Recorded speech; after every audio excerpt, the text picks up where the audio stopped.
by the property owner for lien reduction? That's correct.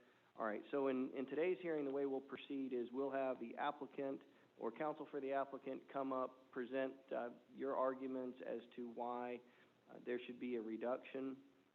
Then, if you have any witnesses that you want to call, you can call those witnesses.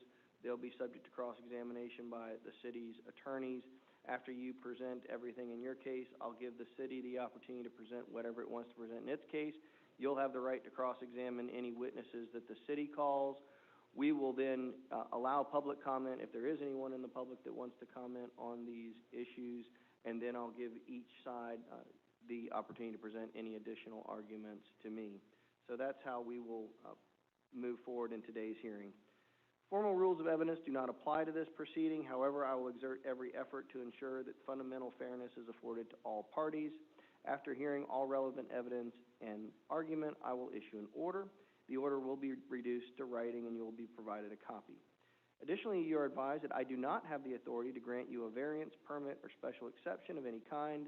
My role in today's hearing is solely to determine whether the fines on the three different parcels or the three violations should be eliminated or reduced. If you wish to present any information to me today, it is necessary that you swear or affirm that you will tell the truth. Therefore, in just a moment, I'm going to ask the city attorney to swear in any witnesses. I notice we do have a court reporter here today. For purposes of getting a clear record, anyone who wants to speak is going to need to come forward and speak into the microphone, unless you're obviously seated at the dais here. But you'll need to come forward and identify yourself so the court reporter knows who it is that is talking. All right, with that, Mr. Trask, will you go ahead and swear in anyone who wants to talk? Anyone that's going to speak, if you can stand up, raise your right hand, and be sworn under oath. You swear the testimony you're about to give is going to be the truth, the whole truth, and nothing but the truth? All right, the first case that I have is a lien reduction request for case number 2020.065, Pelican Lane. The applicant or attorney of the applicant here? Yes, sir. Timothy Weber here on behalf of Mr. Fraser. All right. Mr. Fraser is also present. All right, Mr. Weber, this is your hearing, so let me ask you whether you want to take all three of these at the same time as a whole, or do you want to go through each one individually? However you want to do it, it's your hearing, it's your record, so how do you want to do it? Yeah, I would contemplate that I would address all three simultaneously as to what was... Mr. Trask, do you have any objection to that? No, I don't. Tim, could you make sure your microphone is on and bring it closer to you so we can get it all under?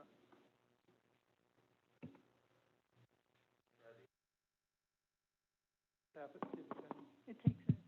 There you go. All right, Mr. Weber, again, however you want to do it, if you want to make an argument first, if you want to go straight into witnesses, however you want to do it, please feel free. There's no hard and fast rules to how we do this. So however you're comfortable in presenting it to me, I'm ready to hear it. Thank you. And I actually may just come up to the podium. I'm a little more accustomed to that.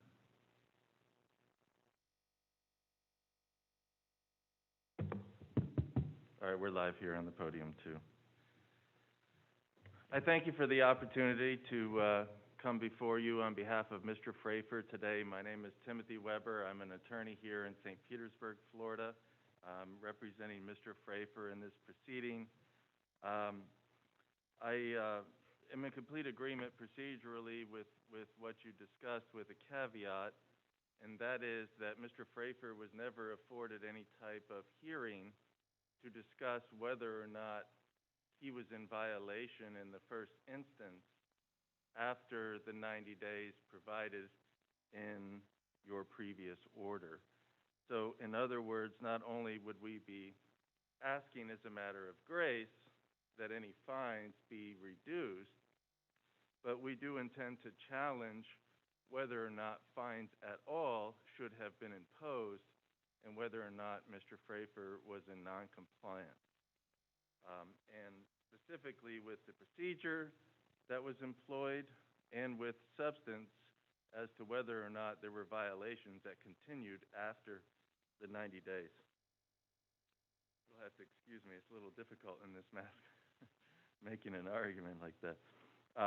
So if anyone think that that ought to reallocate burdens of proof or who goes first or anything of that nature. I wanted to raise that up front because, in fact, Mr. Frafer was never given an opportunity to challenge or contest the imposition of the liens in the first instance. Yeah, and Mr. Weber, I understand you're making essentially a legal argument based on due process that there should have been a hearing in between the time of my original order and fine, so I understand that's your first argument. And I think I understand your second argument is a factual argument that there was compliance by the deadline. Yes. Saying that correctly? Okay. That's I'll let Mr. Trask address the legal arguments and everything later, but at least I understand what the arguments as you framed them. Yes, sir. So those are 1 and 2, and then the third would be as a matter of grace that Mr. Frafer took extraordinary steps to try to bring his property in compliance, even if you conclude that he failed in some respect. So those would be the 3 things that I would be talking about. I'll go ahead and take the legal issues from the top just to set those out, and that was the original order finding the violation provided for 90 days to cure, which by our estimate was September 20th of this year, and provided that if he did not cure within that 90 days, then a lien would be imposed. And under Florida Statute 162.09, the correct process is for an original order of violation, and then and setting a time for compliance, and maybe even warning the homeowner that they could be fined. But thereafter, once that time period runs and there's no compliance, then an affidavit is filed, and then there's a second order that actually imposes the fine. And that process is set out in Florida Statutes 162.09 as adopted almost verbatim into Madeira Beach Code of Ordinances, and specifically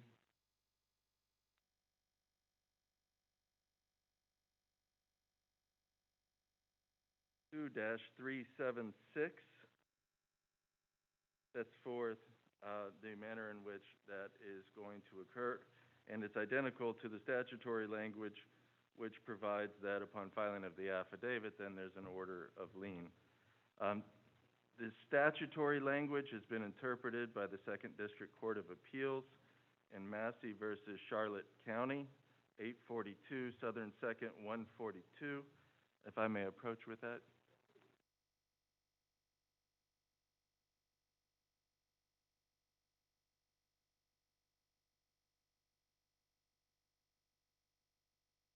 Here, the Second District Court of Appeal noted the sort of procedural irregularity of 162.09 does not, by its terms, expressly afford the homeowner due process at that second stage.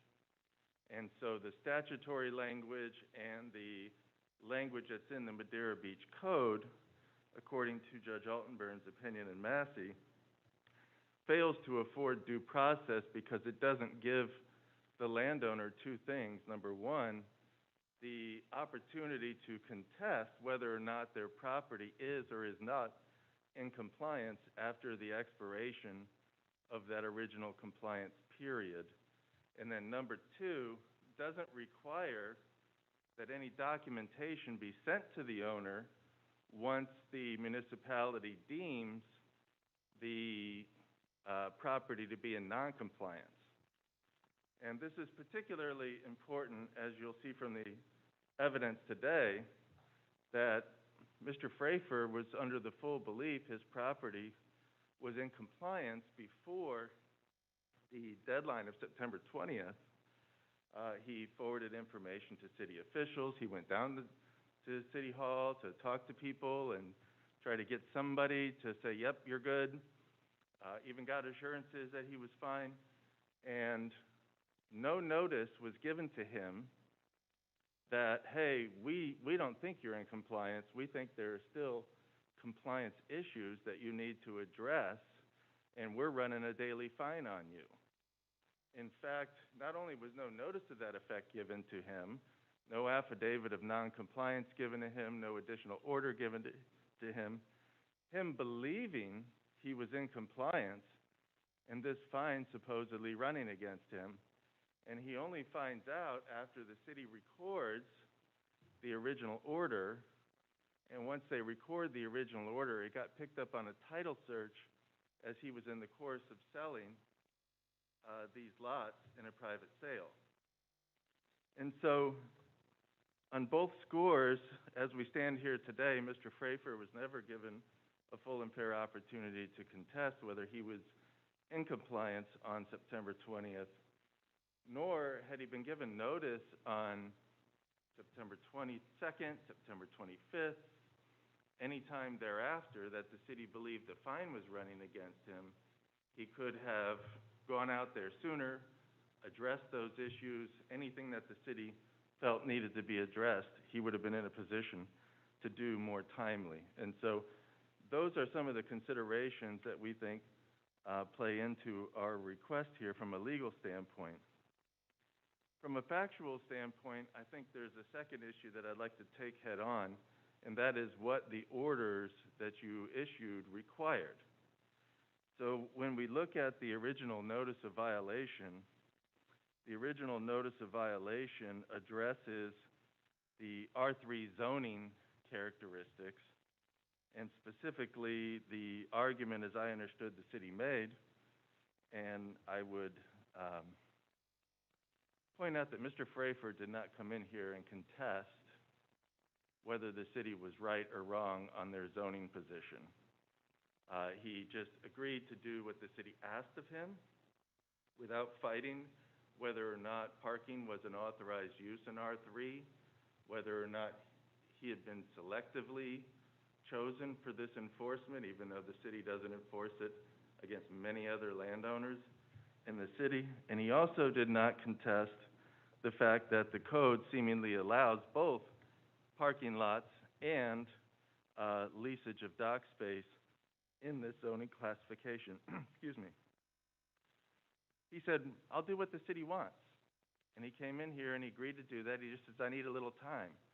Why did he need time? He needed time because he had commercial tenants on the property, commercial tenants that have been allowed to exist with the full knowledge of the city for many, many years. There were occupational licenses issued by the city, specifically setting forth the number of parking spaces he was entitled to on these properties.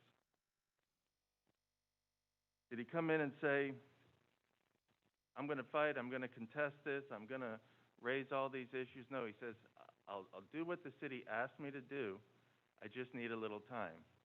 And the time that was specifically set forth, based on the testimony at that hearing, was the entities, the commercial entities that had to remove commercial fishing vessels, said they needed 90 days. So on September 15th, that commercial entity, the evidence will show, certified to Mr. Frafer all of their boats were removed. This is 5 days before the deadline in your order. September 15th, they said, we have all of our vessels out. Mr. Frafer received an email to that effect from Fishbusters. He forwarded it to Mr. Hussein with the city, who works in Ms. Portel's office, I understand, and asked, what else do I need to do with reference to making sure that I'm in compliance with what the city is demanding of me. The second thing that Mr. Frafer did was cancel the leases with the commercial interests that were leasing these lots for parking. So they were notified early on, even before the entry of the order imposing fines and finding a violation, that they needed to be out. They made all the arrangements to get out. And so the only two commercial transactions that were involved in these lots was a lease with Fishbusters and a lease with the company that had an occupational license to park there at the lots. Both of those commercial activities were canceled well before the September 20th deadline, and you will find today there is no evidence to the contrary. So, we believe that the determination that Mr. Frafer was not in compliance as of September 20th is a result of what I would describe as mission creep. Originally, the city's objective here was to eliminate commercial parking activity on the lot. And in fact, that's the only thing that the orders entered against Mr. Frafer required. Cease all commercial parking activity on the lot. That, in fact, occurred.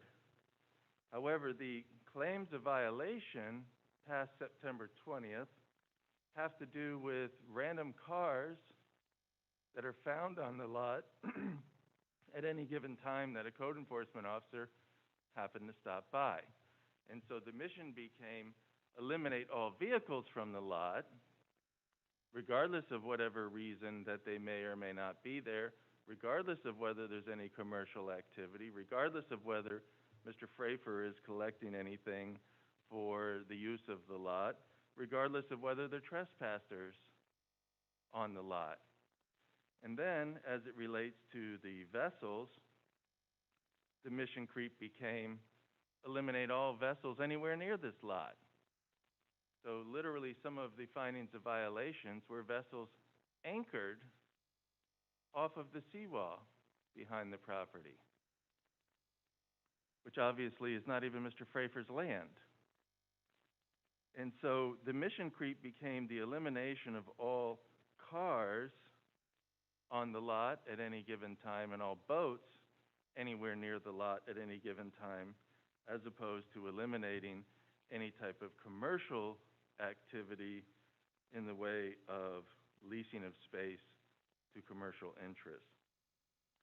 And so while this order asserted that he was in violation for operating a paid parking lot on the property, parking cars on the property, and leasing the docks located on the property for commercial boats, those were the findings of the last hearing.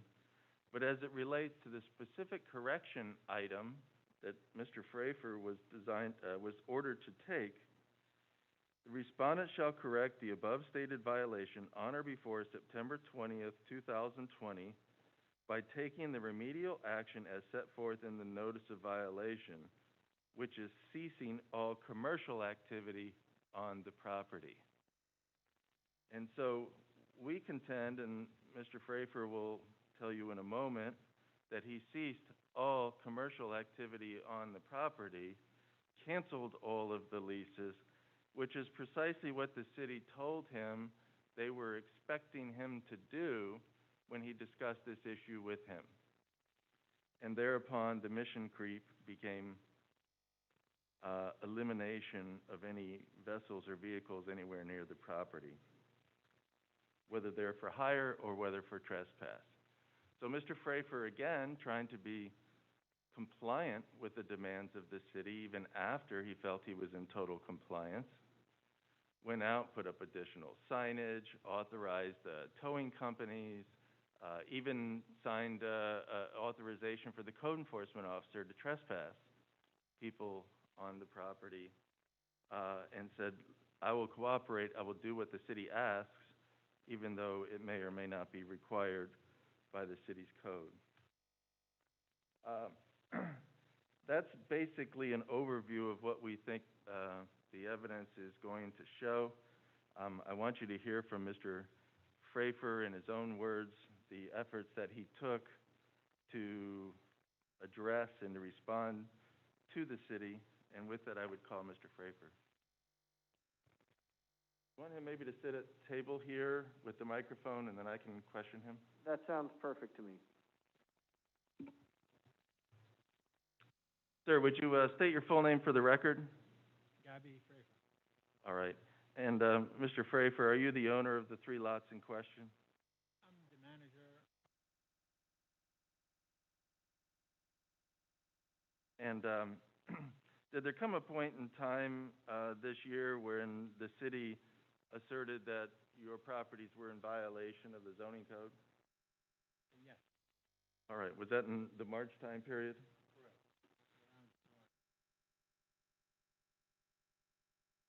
All right, I'm gonna show you, a document and see if you recognize this.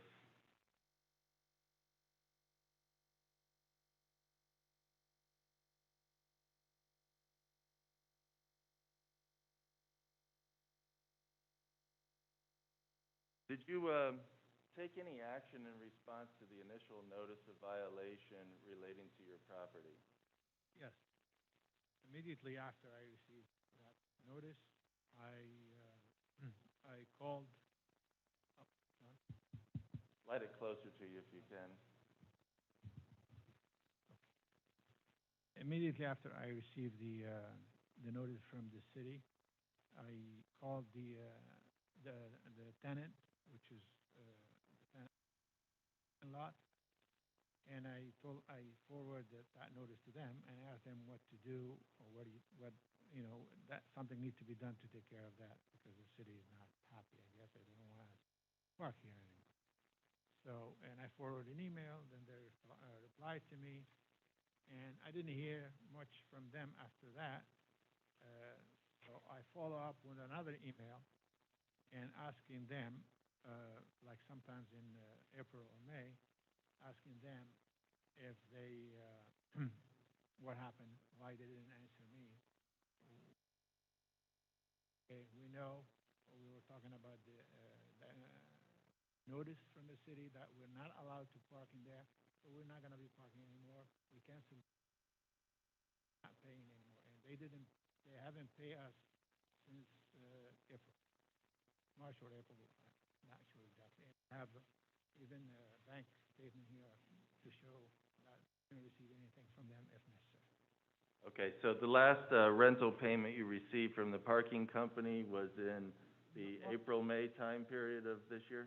March, April, yeah, around April, more or less. All right. And that lease was fully terminated with the parking company?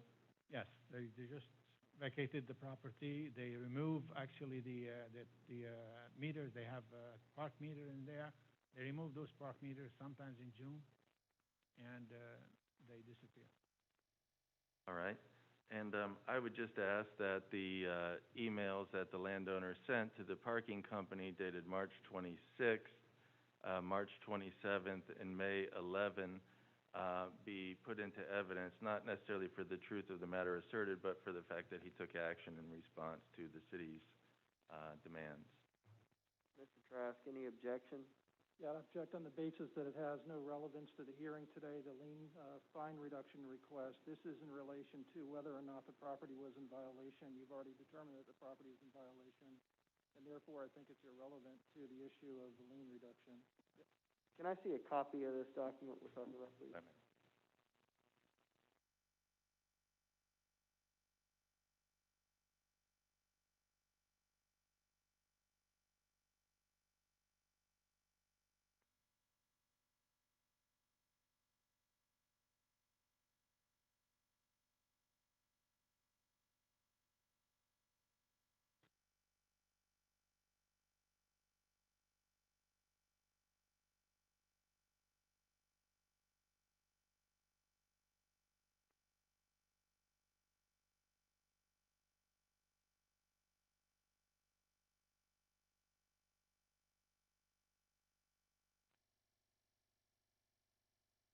All right, here's what I'm gonna do, just for purposes of the record, I'm gonna mark this as Exhibit A to the hearing. I tend to agree with Mr. Trask. I'm not quite seeing the relevance in this, but I'm gonna include it in the record as Exhibit A, and I have read it. But I'm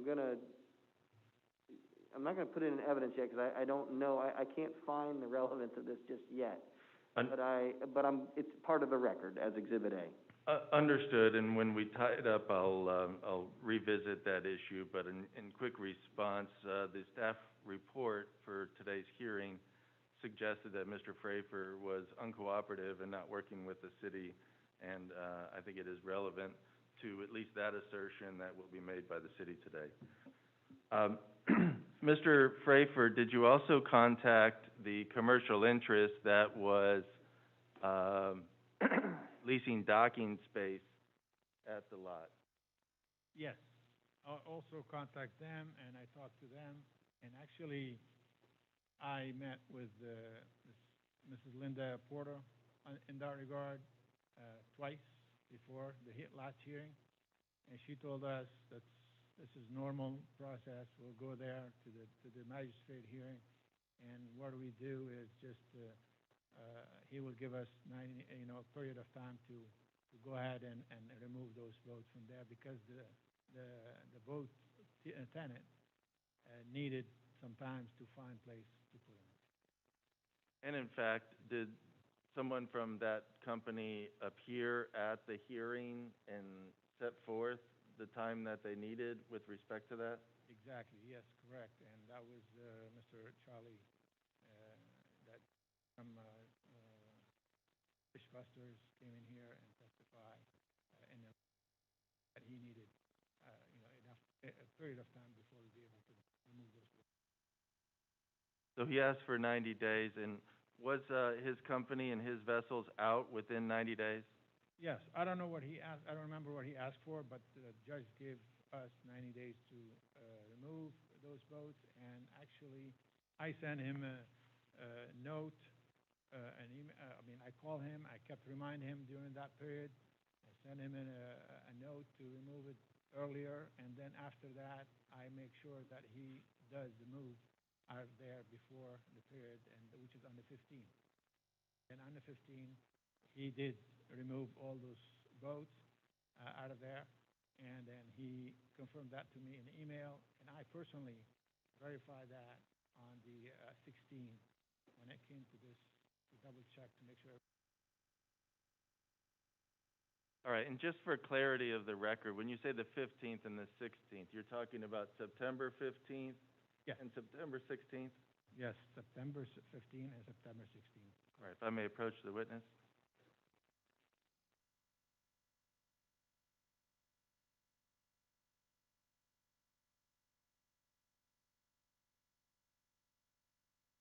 Mr. Frafer, do you recognize this email correspondence? Yes. This is an email that I sent to the fish buster, the boat tenant, on August 7th, asking them that we have a notice.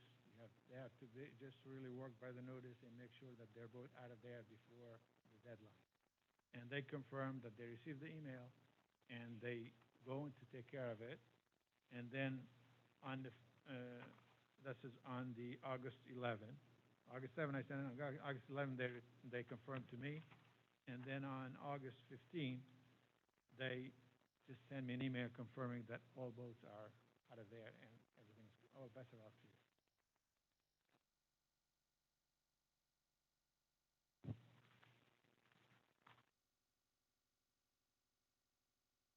I've shown the witness if we could identify that as B.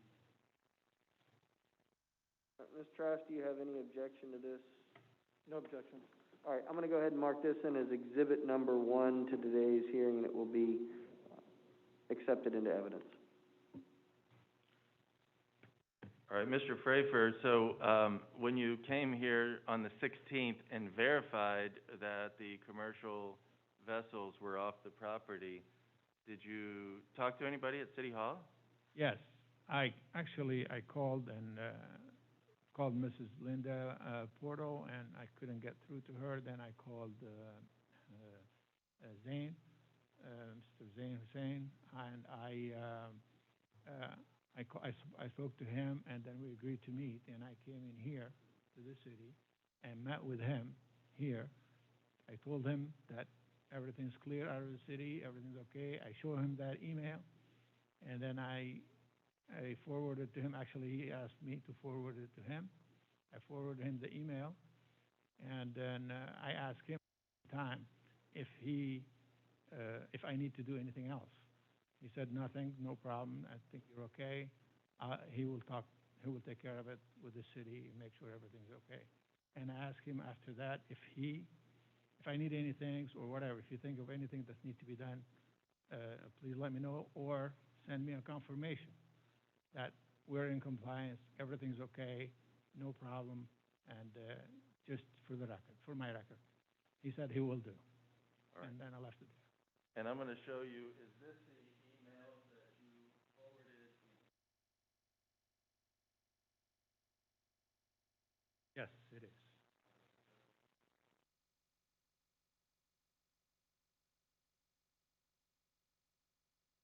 And then, Hold on. Hold on. Any objection? This is the same email that was attached as exhibit number 1, the second page. I think it's the second. no, but this is the forward. It looks like the first page is the same as page 2 of exhibit number 1, except for he's forwarding it to the city, it appears. Oh, I see the difference, okay. No objection. Be admitted into evidence is exhibit number 2. All right, so on the 16th, you forwarded the email indicating that the commercial vessels that were there under lease were gone. Correct. And the commercial parking lot had been gone for some time at that point, correct? Correct. It had been gone since, as far as I remember for sure, it was June, sometimes in June. All right. So as of mid-September, was your LLC collecting any rent from any person for the use of any of these 3 lots for either the parking of boats or the parking of vessels? Not at all, nothing. Right?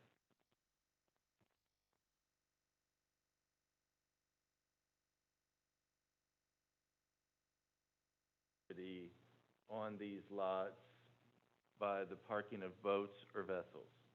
Nothing at all. I don't, no.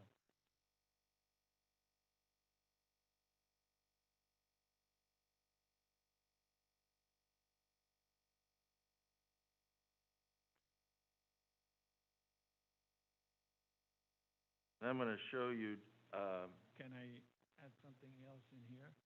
On the 22nd, there's another email, second page email. On the September 22nd, actually on September 21st, I called and I spoke with Mr. Hussein, and since I didn't receive anything from him, and I asked him why I didn't receive anything, what happened, what's going on, am I supposed to receive something from there? And I explained to him some other thing that I heard from the city, something like it's not, somebody talking about we have a problem or something with the city. Somebody told me outside, in person. So he told me nobody will say stuff like this. This is not true. And then I reassessed or reconfirmed my question again to him. When am I supposed to have a confirmation? And if that everything's okay, I still did not receive it. And the next day, on the 22nd, I requesting from him to send me an email copy or by mail, and I put my address in there, and I insist on sending me the compliance order that we are in compliance, everything's okay.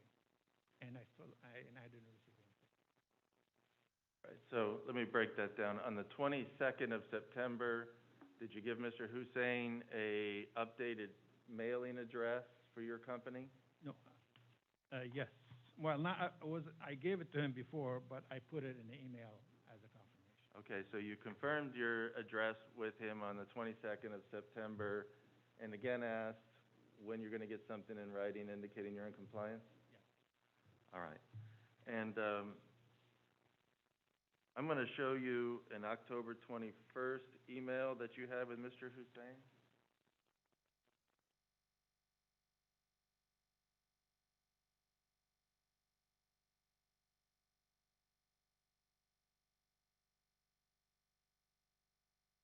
So approximately a month later, did you have additional communications with the city?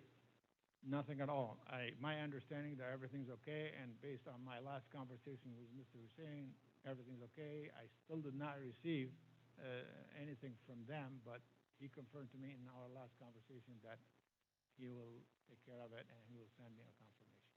I didn't know what happened, nothing at all, until the October 20 or 21st, when I heard about the lease. That was my first. So approximately a month later, you found out there was a lien on your property? All right. And did you contact Mr. Hussein at that point in time? Correct, immediately. All right. And what was the conversation? It was like, what's going on in there, what happened, why are you guys putting a lien for me here? And since I comply with everything, and I already send you everything, and we talk about it, and he told me everything okay, what's going on? Why am I having lien in here? Now, he just, he didn't know exactly what's going on. He said, let me check and verify, and I got All right.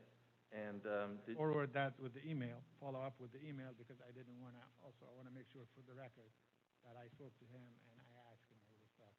I'll follow up with the email for him on the 21st, and a couple of days later, or 3 days later, I made another email to Mrs. Linda Porter and copy him also on it. After, again, I called her a couple of times, I didn't get her.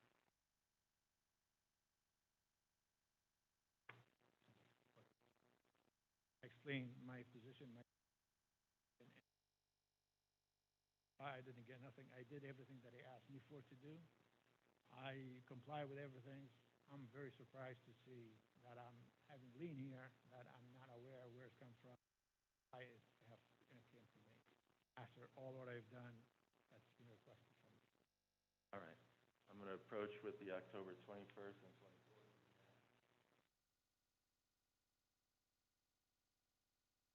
Identified for the record and admitted.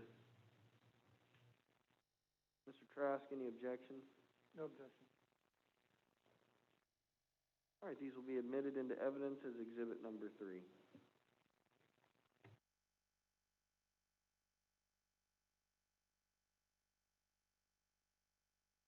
Subsequent to the October 21st email and then the additional email with Ms. Portal, did the city identify additional things on the properties that they asserted rendered them in non-compliance?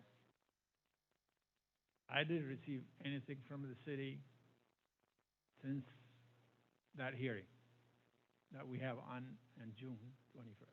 The only thing that happened between me and the city are those emails and some calls that I made, and nobody said nothing until October 20-some or around that date there that I noticed. I called the city then, and I tried to find out what's going on, what's needed. Why am I getting this lien? I'm very surprised. What do I need to do just really to get that things over? And they told me they will try, they will see what to do, and nothing happened until now. Was there a vessel that was parked at or near one of your lots at that point in time? Yeah, I mean, actually, the vessels on the property that's in between, they have 4 big vessels in there that's parking there a long time ago, for over a year right now. And on the south of my southern property also, there's like several property in there that they have plenty of vessels, lease or not, I don't know, but there's plenty of vessels in there all over that area.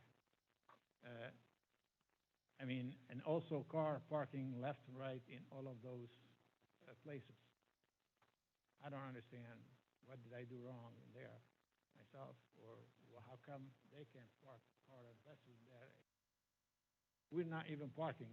I mean, there's, by mistake, somebody just really put in their boat or car without knowing who they are. We don't know them at all. We don't have any, no name, no number, nothing, no identity. They come and put their car or put their boat in there without any authorization from us.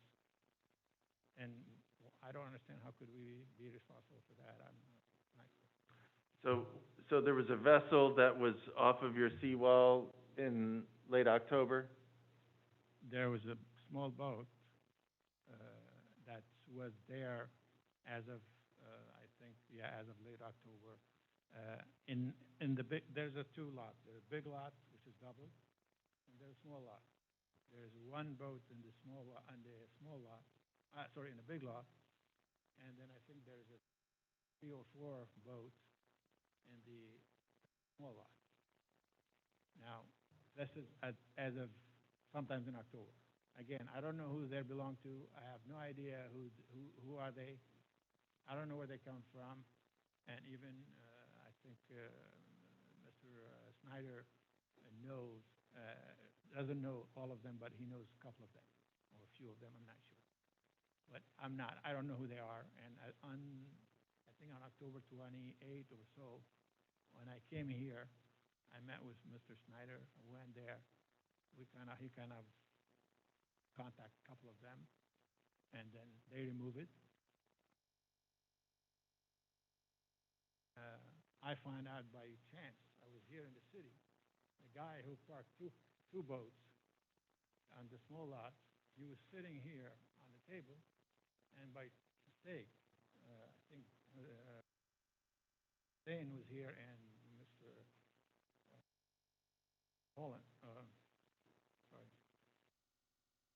Anyway,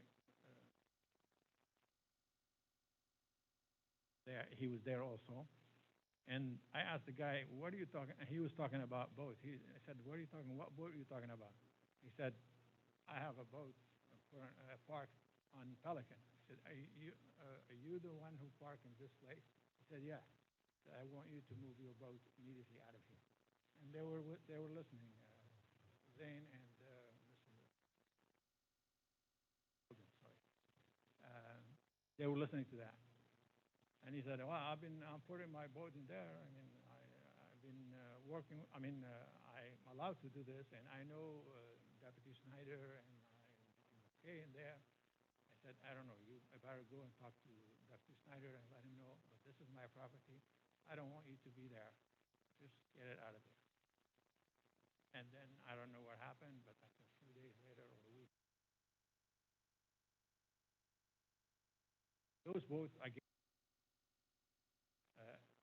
think Mr. Snyder told me those are maybe commercial. I asked him, he clearly said those are his personal, he uses for his own personal, they're not commercial. But anyway, either way, I don't know how did he get there. Somebody after, he told me he was leasing, he was docking those boats a little bit further down. He was paying over there, so he moved in here, and he was sitting, and nobody charged him anything.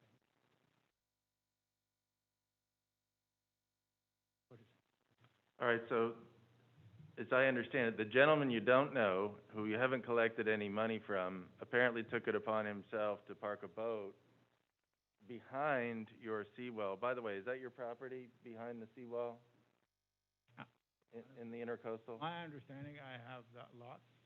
Now, everything else, I don't know whether it's involved or not, but like based on the information that I see, this is not my property.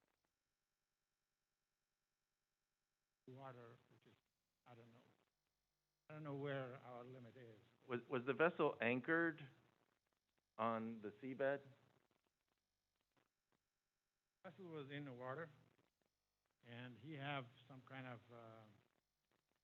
like steps that he put it from our property to the vessel so he can walk. Okay, so he put a gangplank across there? Yeah, I don't know what you call this, but, you know, some kind of like a piece of wood with a little step on it so he can walk from the land to his vessel. But was the vessel anchored on the sea bottom, or was it moored to your dock? No, I think in the water, in the sea. There's nothing was touching my dock because we don't have anything on the dock to connect it. In our dock, we don't have anything. So all what it is just concrete. That's it. And as soon as this last issue regarding this unknown boat parked off your seawall went away, did the city give you a full affidavit of compliance? Yes. After, I think, a few days later, that everything's in compliance right now. After, I think, those boats being removed.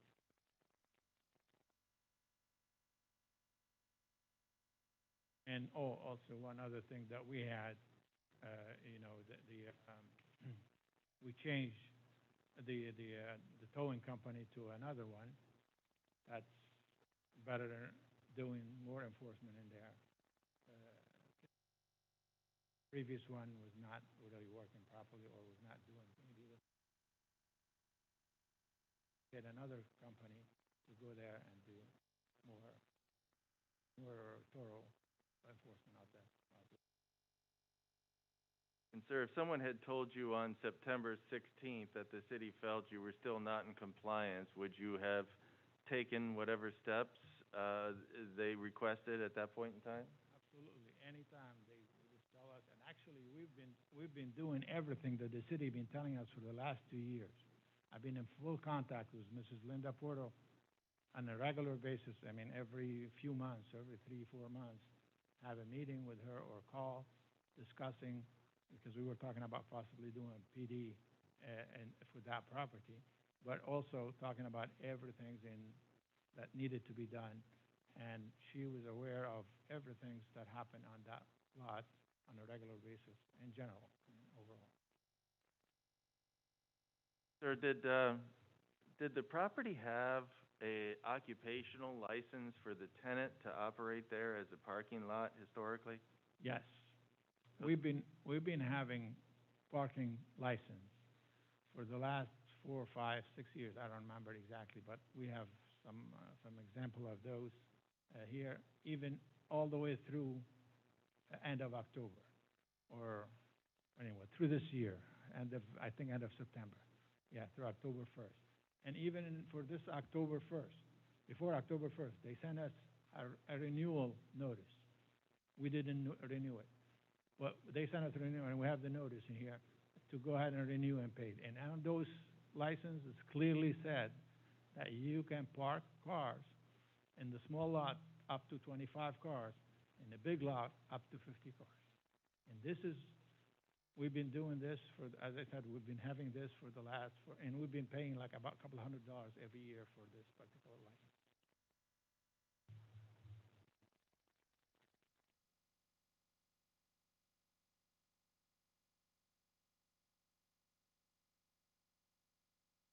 Apologize that the client brought these and I didn't have extra copies of them, but I want him to identify the 2019 local business tax receipt authorizing 21 to 50 cars at 13015 Pelican Lane, and the 2019 business tax receipt authorizing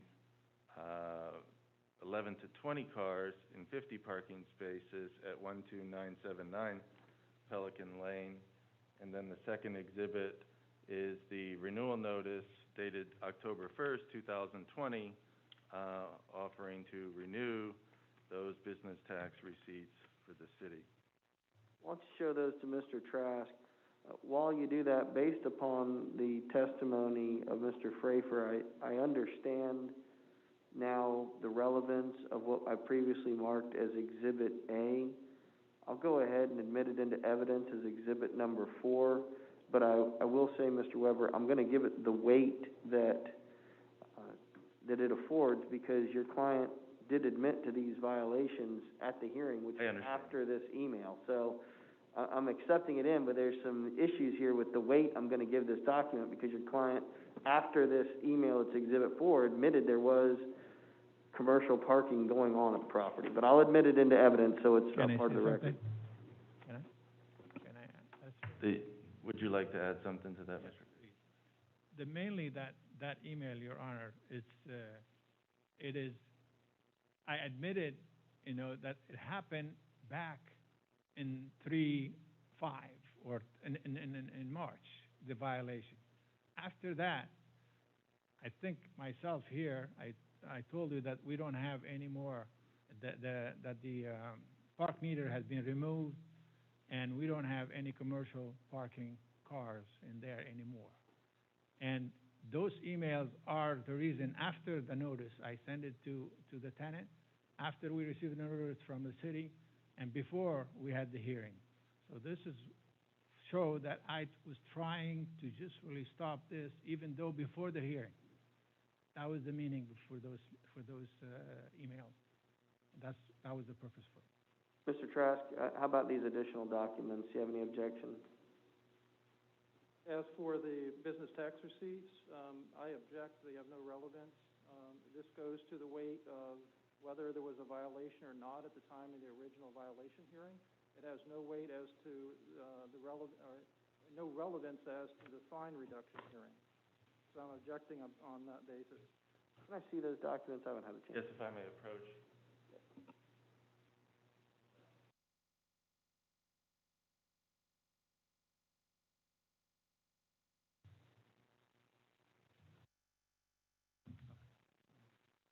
Can I have a brief response on relevance?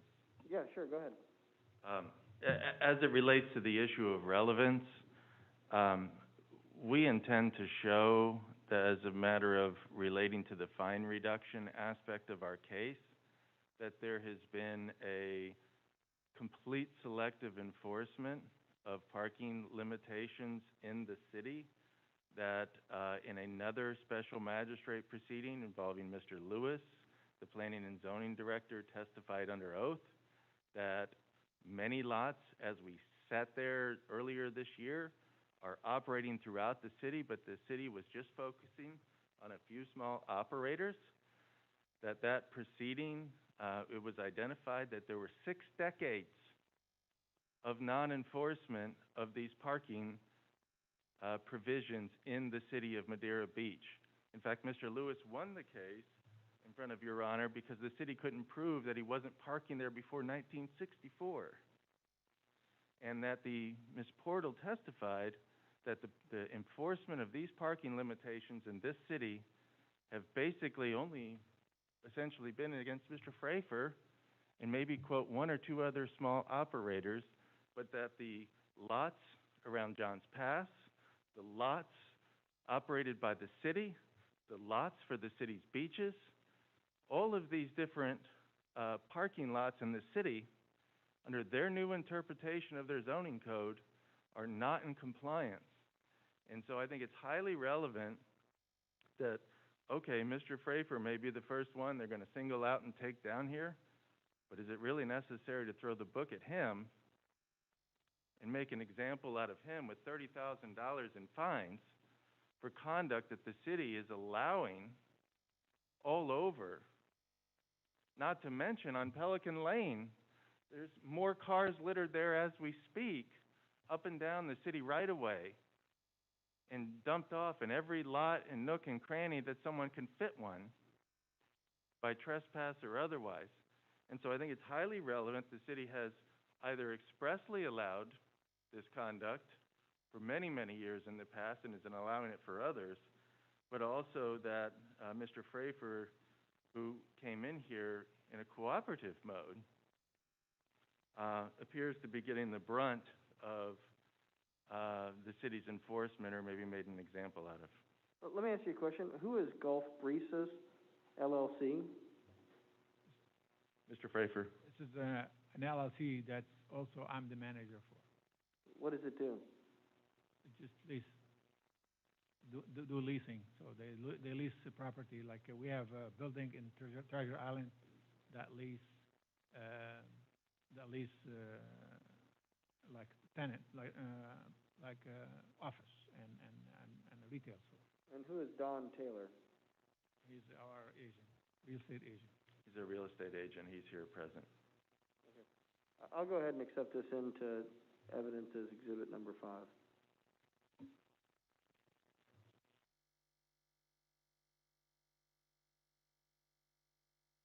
Anything else for Mr. Frafer? Any other questions? I don't believe it. I think we've covered everything that we wanted to cover. Maybe one more question. Before the last hearing, did you have a conversation with Ms. Portal and ask her what does the city want you to do? Yes. What did she tell you would satisfy the city in terms of compliance before you came in and did not oppose the original violation?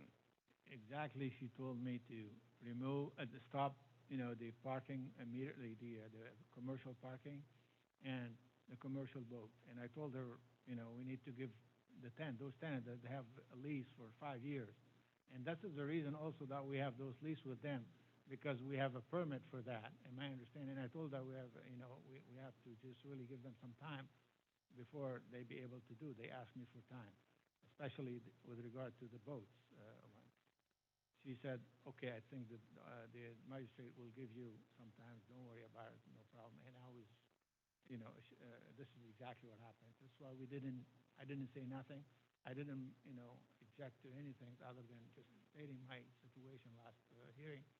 And then after that, whatever, the judge gave us the time to do it, and we went within those 90 days to stop all those commercial boating as he requested in his order, and the commercial car parking was completely stopped at that time by the hearing time, the June hearing time. And the meters and everything's been removed out of the property. I don't have any further questions to Mr. Frafer. All right, Mr. Trask, cross-examination. Yes, I have a couple of questions. Mr. Frafer, we're in agreement that you have 3 lots that we're here on today, correct? 3 lots, 3 fine reduction requests. I mean, we have 3 filing reduction, but I mean, they're all pretty much for me. It's parking, it's lots. Okay, there's 3 physical, yes, but there's. Okay, 3 lots. What? There's 2 next to each other, which is 1 big lot, and there's 1 small lot on the other side. Okay. So, since the special magistrate entered the order, have you placed any type of barrier across the front of any of these 3 lots to stop vehicles from parking there? Nobody asked me to do anything. I just went by the judge order, and the judge order didn't ask me to do anything, nor anybody from the city told me to do any of those things. Okay, so there's no barrier placed there, correct? No. Now. Have you placed a fence across the front of the property to keep cars from parking there? Again, no, for both of them, but before we have fences at several occasions before, and cars come over those fences, over those barriers, step on them with their car and tear them down, and we complain about this several times to the officer and told him about it. He said, I can't do nothing, and we had to remove those. We changed it 3 or 4 times so far, those fences before. Good. And since then, since the order, nobody asked me to do this. And I'm not aware that this is a requirement by the city if I have a lot to just put a barrier in there. Please explain to me or show it to me if this is a requirement. So did I understand, or did I hear you correctly, that you have a towing company that you use for cars that are parked on the lots? Yeah, yes. Okay. How many times since June have you called a towing company to remove vehicles from your lot? First of all, I don't live there. I live like an hour away from there. I don't know what's going on that lot. What happened is this lot's been leased at that time, and it was nice. Actually, it was good for the city. They kept it good and clean and proper. I don't understand what was the complaint to start with. But anyway, I never called the towing company. Okay, you've answered my question. Hold on. The towing company I signed an agreement with them. This is their responsibility to go and do surveillance or check or verify if there's a problem and do it. That is what I agree on with the towing company for. And it's not for me to call them to do so. Also, my understanding from Mr. Snyder that the city that's another thing, that you guys have a form that I will sign for no trespassing. And he told me about it just lately. If you guys told me about it before... Hold on a second. I think you've answered his questions. Mr. Trask, do you have another question? Right. Yes, I have some other questions too. Mm-hmm. So behind these 3 lots that you own, are there tie poles that boats are tying up to behind your property?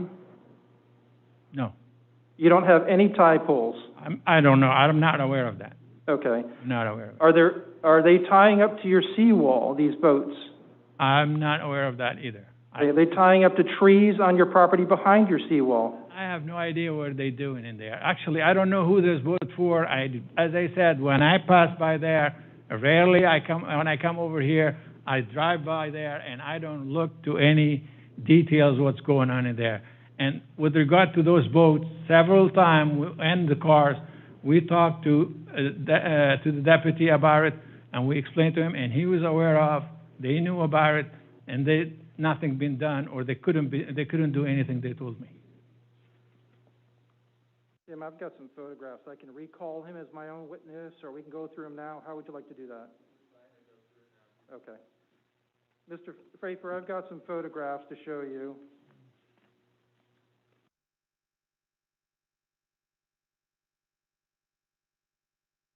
And I'm going to mark them with a number in the corner.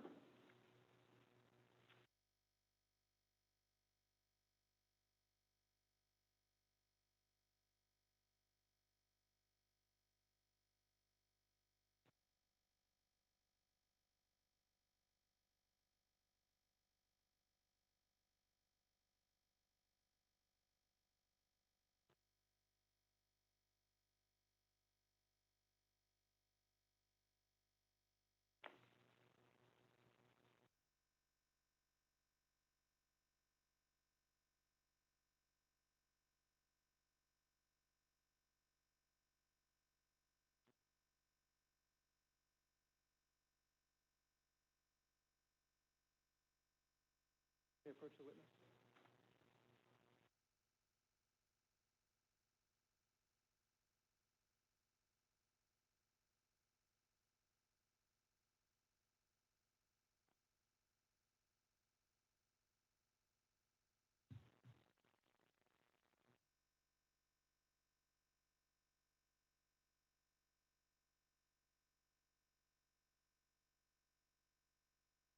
So, Mr. Frafer, I want you to look at photograph that I've marked, number 1.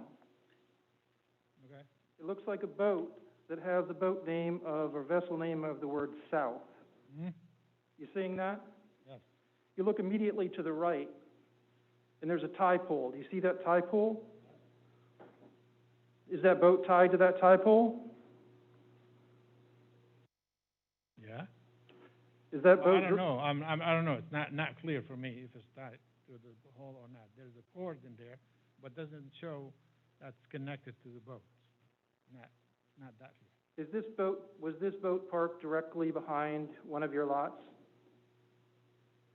This, I think when I went with the Deputy Snyder, we saw those two boats, and those are the two boats that I told. There's one and one next to it, I think, in there.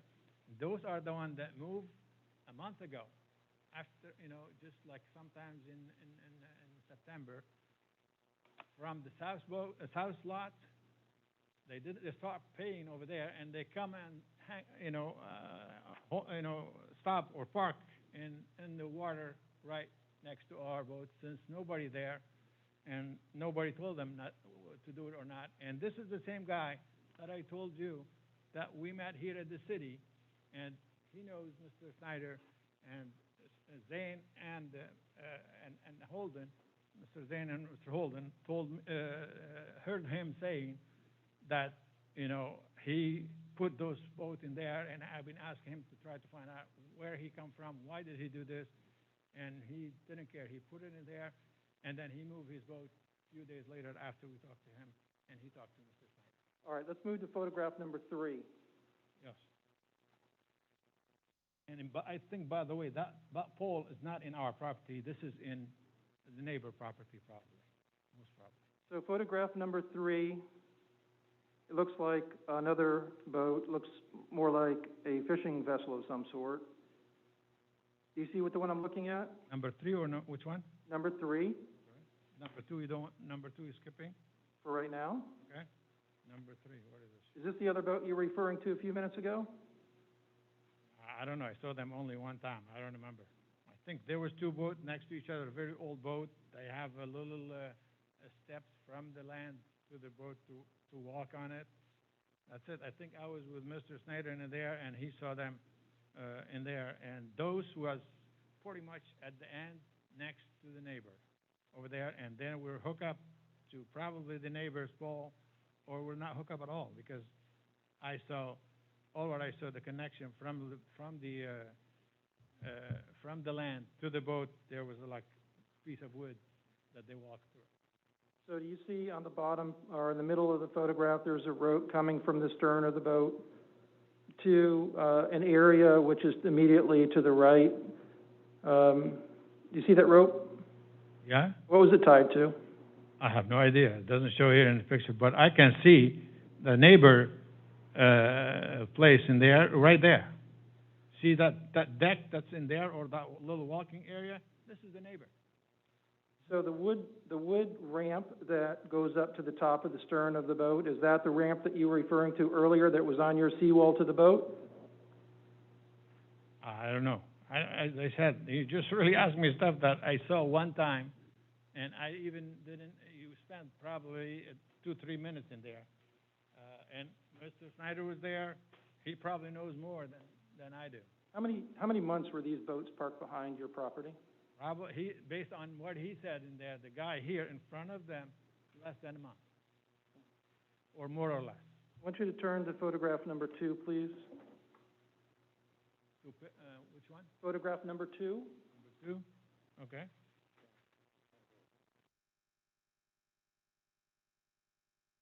Looks like in photograph number 2, there are at least 2 vessels. Well, there is 3 in there, and the neighbors also, and the other neighbor. Okay. So I'm not talking about the other neighbor. The 2 that are directly, this is right behind your lot, correct? In the water, yes. Okay. And the sailboat is tied off to your seawall. Can you see the rope at the stern of the boat going right to your seawall? No, it's not. It's tied up to something in the neighbors, and then there's a column in the middle of the water, or a concrete pole in the middle of the water that's connected to. What is the bow attached to, Mr. Frafer? What? What is the bow of the boat attached to? I don't know. I mean, I just saw that 5 minutes. You're asking me a lot, and I don't see anything in the picture. If it shows in the picture, I'll be more than happy to look at it. How many months were these boats behind your property?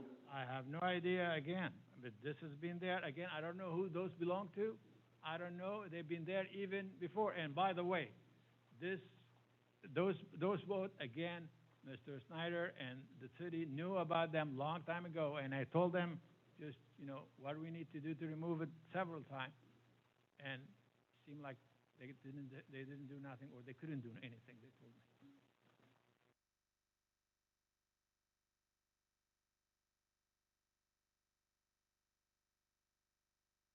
So can you tell the special magistrate what exactly that you did to make sure that the vehicles are not parked on your lots, other than contacting the leasing company and telling them that you did not want to lease the property to them any longer? What did you do? Well, just by the way, just coming back here, those 3 pictures, it's only in one lot, the small lot, all of them. There's nothing on the other lot in there at all, okay? So my question is only on one lot. Okay, going back to your question. My question is what did you do, other than call the leasing company, to tell them that you did not want vehicles parked on your 3 lots? This is not what happened. What happened, I have a lease with the company. I had a permit or license from your city telling me that I can park cars since 2015. I enter into a lease agreement with the parking company that came to the city and talked to the city, and the city approved it to go in and park. And that company been parking cars and paying me monthly. I wasn't there. I didn't know what's going on. They've been paying me monthly rent to use those lots as a parking lot with paid parking, and they put their meter in there. And since then, they've been doing it. What happened in there, when we have the notice from you, they've been doing it for 3-4 years so far in the lease. And I have a 5-year lease with them. Since we get the notice from you, I just send the notice to them and say, this is what the city's saying. What do you think? What do you need to do? We probably need to stop this. And that's what I did. And then after that, they told me, okay, since the city doesn't want and this is an issue, we stop parking. So other than calling the leasing company then, you did not do anything else to keep vehicles from being parked on your 3 lots, correct?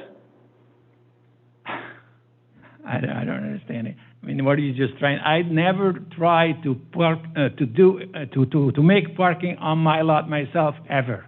I didn't do this. I never done it. The leasing company, the parking leasing company are the one who've been doing those. So since them stopped, they removed their meters, which is the pay meters. There's nothing to be done as far as I'm concerned, and this is my understanding. And when I came to the hearing, nobody told me that I have to just be a police officer in there and sit and standing up or living or put a tent and live on my land and over there, and then stop everybody from coming to my to this land, even though I live an hour away from here. So I don't understand. Nobody said anything to me. How would I know what to do? And second, why do I need to do this only me? What about the other people who's parking car in there? What's wrong? I mean, how come they're allowed and I'm not? And if I see other people parking, it's automatically I understand that this is normal and this is the law and this is the city's allowing that.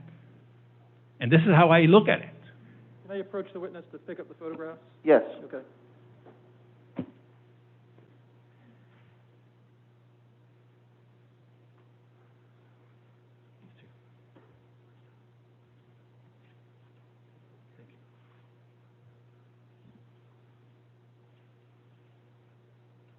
Do you tender in evidence these 3 photographs?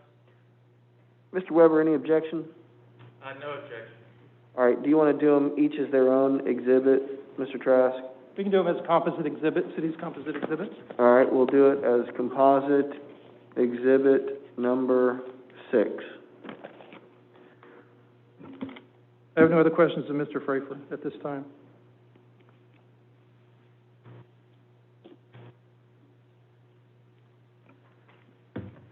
Before you do redirect, I don't know if I heard an answer to Mr. Trask's question of what activity, Mr. Frafer, did you take? I see the email where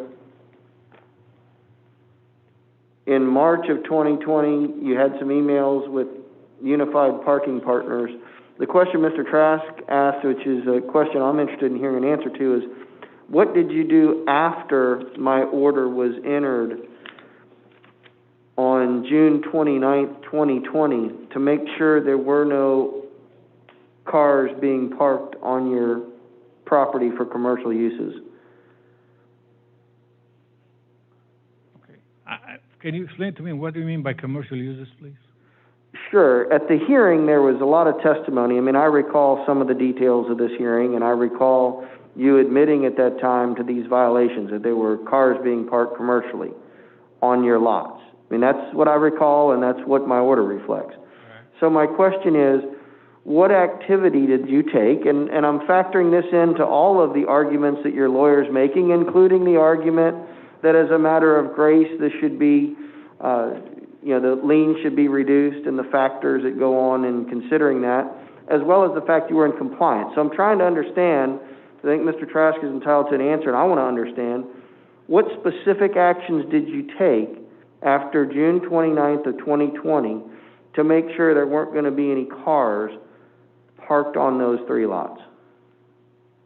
Again, I mean, what I think what I said in there, and let me repeat it in a clearer way, maybe, hopefully.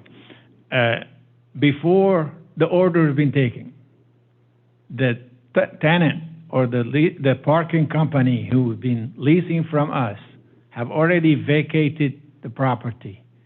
So they did not do any commercial activity before the lease happened.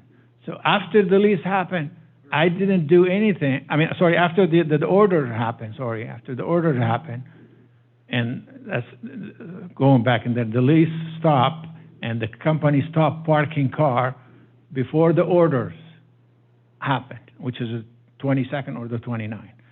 So there's nothing else left for me to do in there. That's why I didn't think there's anything. And I think I remember clearly at that time, Your Honor, I told you in the hearing that as of today, the car meters have been removed, and there's no commercial activity on this property with regard to cars as of now. And this is why he asked me if I did anything after the order. I didn't do because it's already been taken care of, and there was no commercial activity, and I have a proof, I have my bank account, I can show you that I didn't receive any payment from them since April. And also, we have a bunch of pictures, and here's, my agent can prove it, and I'm sure Deputy Snyder was there, and he knows clearly that those meters, parking meters, have been removed, meaning there is nothing left commercially in there, and the company already left. They're not, they didn't stay there anymore. They're not doing any business on those lots anymore. All right, Mr. Pfeiffer, thank you. Mr. Weber, is there any redirect? Just two follow-up questions on that. When did you enter into an agreement with the towing company and authorize them to tow vehicles from the lot? There was two towing companies. The first one, I think we did it like a few years ago, or 2, 3 years ago. I don't remember exactly the date. But the second one, we did it like in October, lately. So we stopped the other one, and we start a new one in October after I heard about this whole situation. And I called and spoke with the city or with with official. They told me that maybe you need to just really enforce the parking towing in there. I found out. I called the agent, Don, the real estate agent, and he told me there's another company here, and we called them and we signed another contract with them, and we canceled the other one, and they started then. Okay, so after you found out the city was still claiming you were in violation in October, you hired a new towing company and you empowered them to spot vehicles on the property and remove them. Yeah, which is the same thing. The only thing they enforce it may be better, or they just really have a different way of enforcing it. But they were new, they won it, and they just really supposedly. And on top of it also, we went to every single stores around there, around the John's Pass. We gave them flyer, and we talked to their owners that we don't want anybody to park in here, me and Don. We don't want anybody to park on this property anymore. We have a problem with the city. We don't want you to do it. That's another thing that we did also. Okay? And we put a flyer, and we put more signs and on all of those stuff for towing zone and everything. And did you also authorize Mr. Taylor to put notices on any vehicles that he found on the property when he went by and saw it? Yes, that's the other thing that he did also, flyers, and he put on the cars that they've been parking there to stop parking. Sorry, okay, stuff, yeah, I forgot that, yes. And did you ask Deputy Snyder for help? Yes.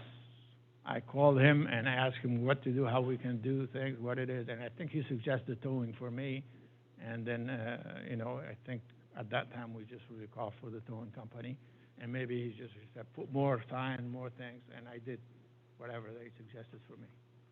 Do people park on the city right-of-way in front of your lot? Yes. That's another thing that happened in there. On the right-of-way in there, which is part city, part our property. And this is where we had our, at the beginning, the 2-3 times that we put the fence. We put the fence on the property line. So those cars, they come in here and they park. The car will not fit like this. So they go and step over the fence, and the fence fall, and they mess it up, and they tear it down, and then we have to remove it. So they come and they park in there. And several times I spoke with also the deputies in there, Mr. Snyder and others, telling them that we have a problem in there. What can we do? He said, we can't do nothing. This is, we can't do nothing to them. There's the law will allow them to do it. They said, okay, allow them maybe on the city side, but not on my property. How could they go? And they said, we can't do nothing. That's what they've been telling me for the last several years. So Deputy Snyder told you that people are allowed to park parallel to your property on the city right-of-way, but if they park perpendicular and go onto your lot, then you're in violation.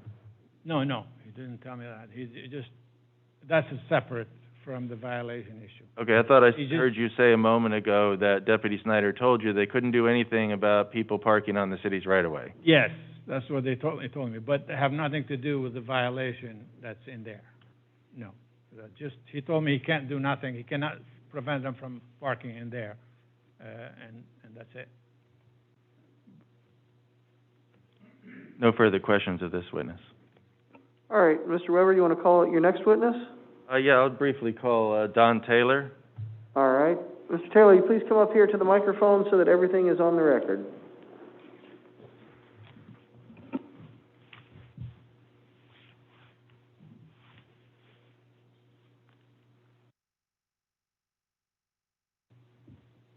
I've been accused of having a loud mouth and probably don't need this, but happy to comply. Go ahead. Mr. Taylor, how are you affiliated with Mr. Frafer, his company? I've been his, well, I would say friend first and real estate agent second for, gosh, I don't know, 10 years or so. All right. And did you have involvement in the leasing of the property for commercial parking uses? Yes. All right. And how far back was the city authorizing parking on these lots? At least until 2014 that I could show records for. Now, of course, the city has all those records, but it would show at least 2014. All right. And after the hearing in June of this year, did Mr. Frafer ask you to help him police the property with respect to illegal parking? Again, as it's been stated, there was no commercial parking as of the day of that hearing, but yes, to answer your question, I did help and I did go around and I put notices probably 2 and 3 times on every car I could find in there, warning them you're going to be towed away. I know several of the business owners in Johns Pass Village. I passed the word to them. You're going to get your people towed, quit parking there. I arranged signage at, several $100 expense. Made every kind of a good faith. This, again, not based on any commercial violation of anything, but just to keep cars off of there because that became the focus. All right. That's all I have for this witness. Mr. Trask? No questions. All right. Mr. Weber, anybody else?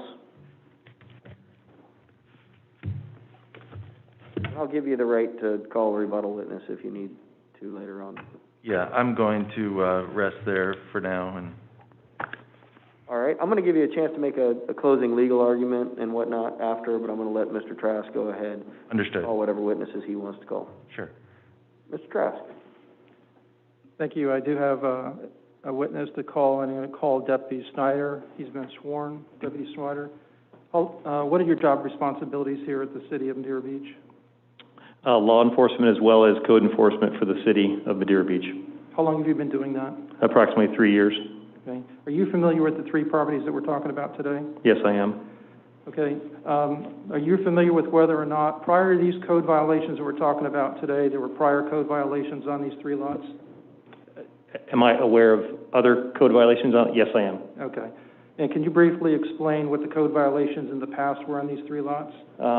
There's 3 parcels, 260, 240, and 300, and the parcels have a history of a lack of general maintenance.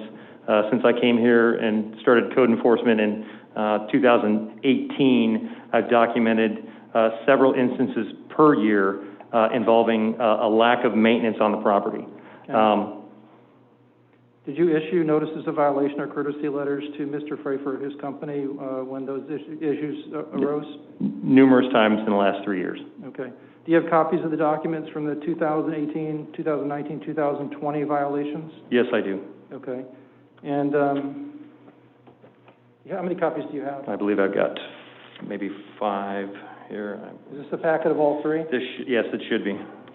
I'm going to interpose an objection that the prior violations are not relevant.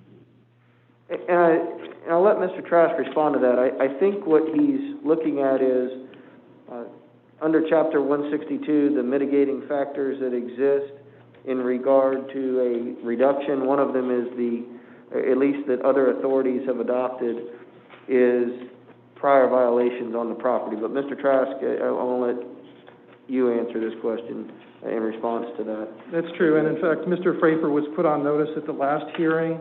The the criteria that you were going to be looking at and determine whether or not that you were going to grant a violation, those criteria that you discussed with Mr. Frafer last Monday were that you were going to look at whether there were prior code violations on these same properties. You were also going to look at whether there were violations on other properties owned by the same property owner. You were going to look at how long he owned these properties, and you were going to look at what action he took to bring these properties into compliance with the current violations.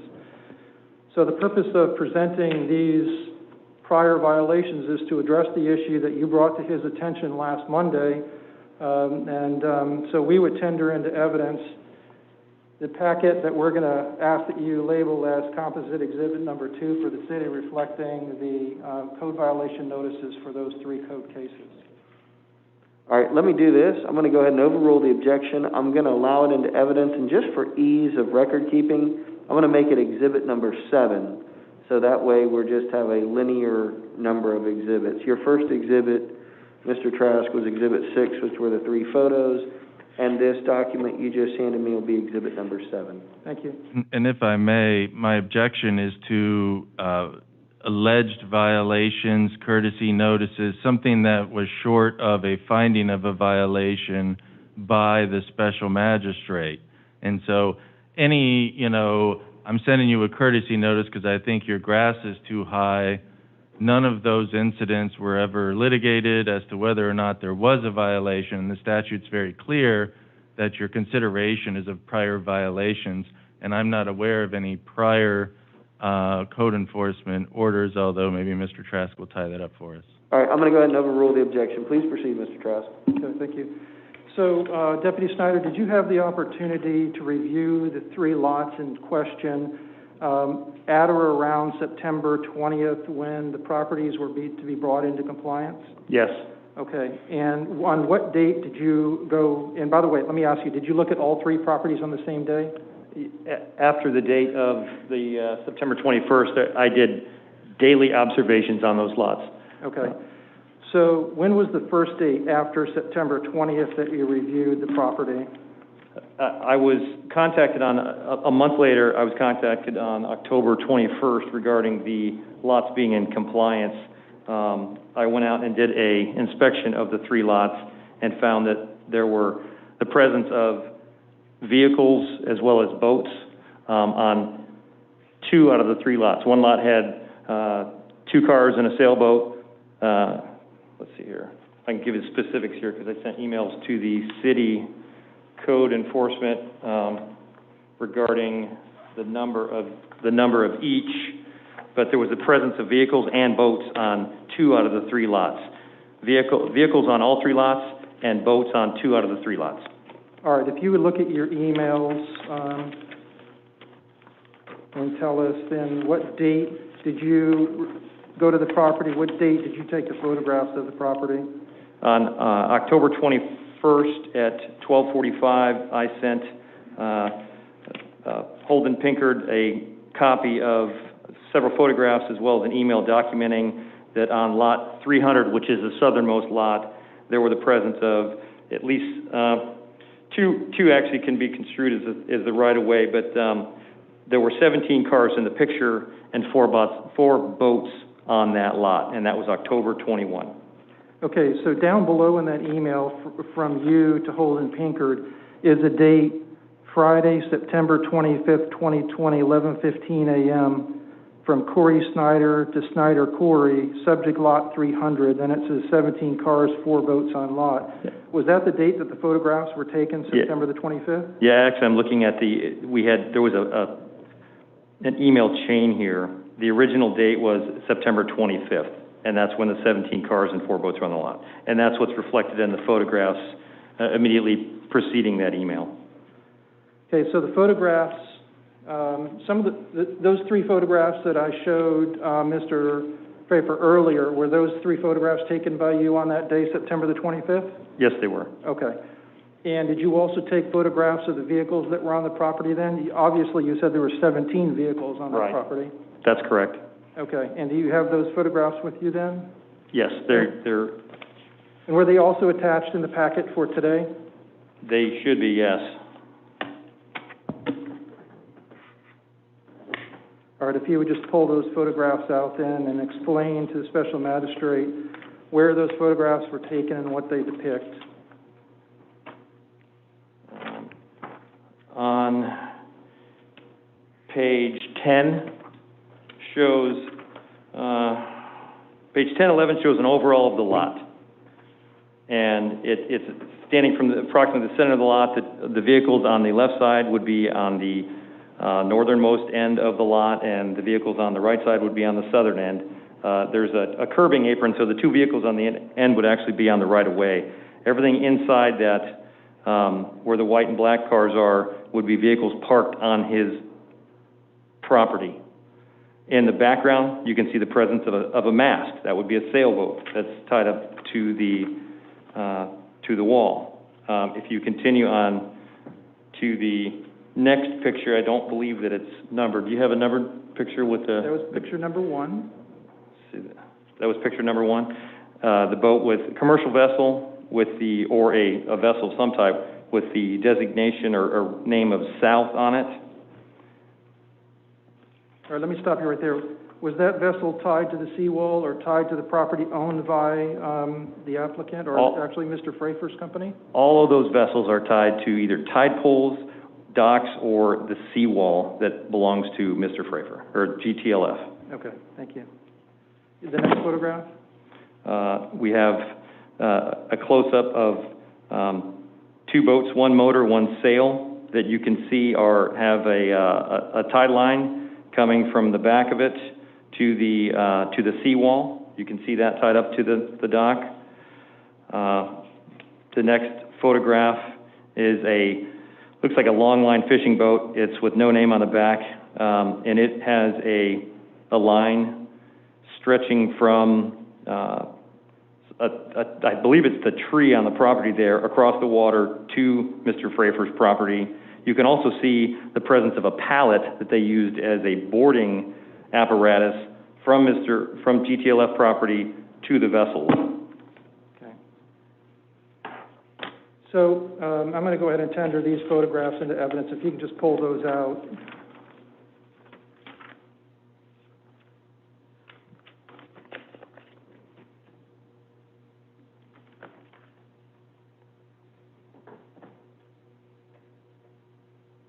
Mr. Weber, any objection?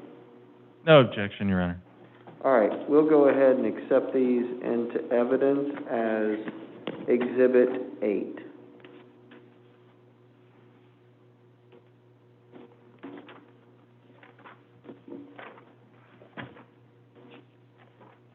During the hearing today, you had the opportunity to review some emails that had been tendered into evidence from Mr. Frafer to individuals here at the city.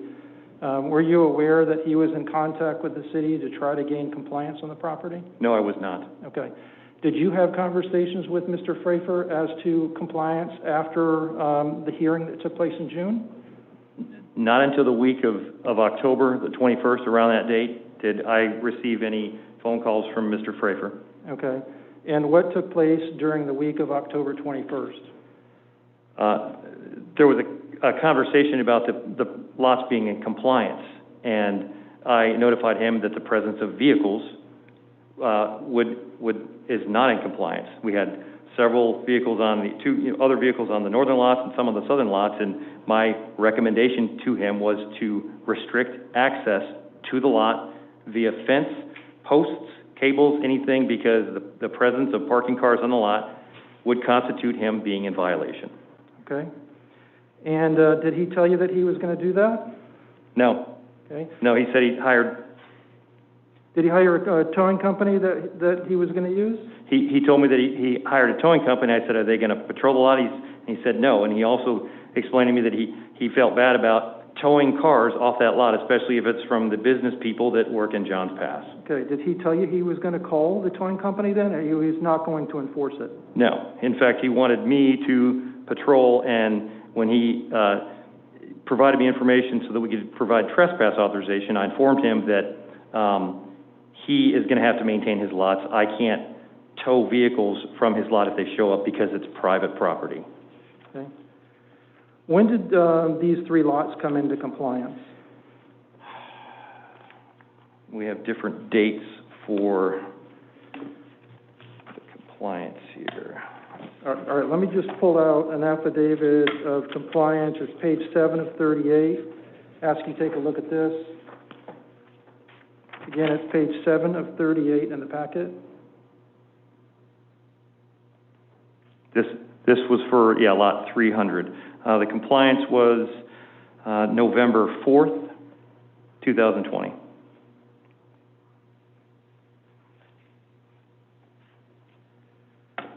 Okay, next I'm going to show you page 21 of 38. Ask you if you recognize that. October 29th, 2020 for lot number ending in 260. That's an affidavit of compliance? Yes. Okay.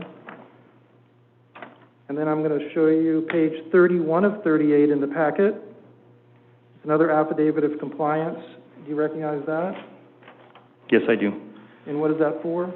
Affidavit of compliance dated October 29th, 2020 for lot 240. All right, I tender these 3 documents into evidence as composite exhibit number 9. Those are the affidavits of compliance? Yes. Yes, no objection. All right, will be accepted into evidence as exhibit number 9.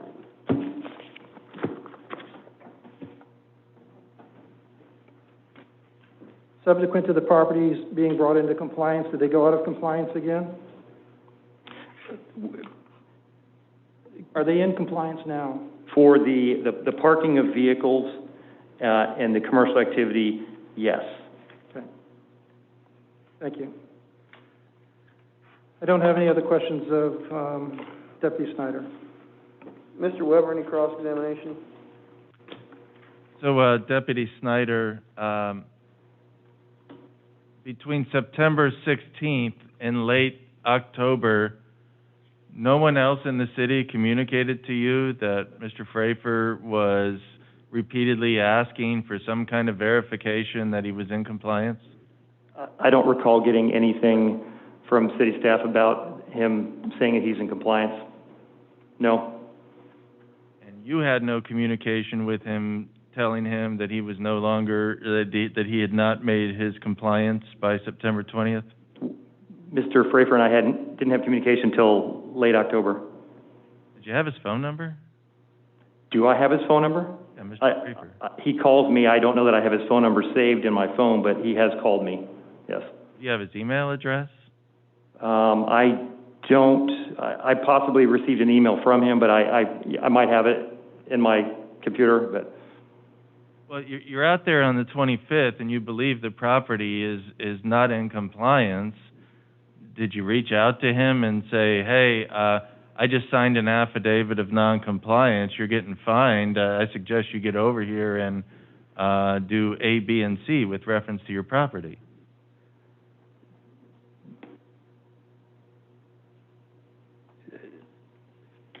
What's the question? At any time between September 25th and October 21st, did you ever communicate with Mr. Frafer that you believed his property was still not in compliance and he was incurring a daily fine?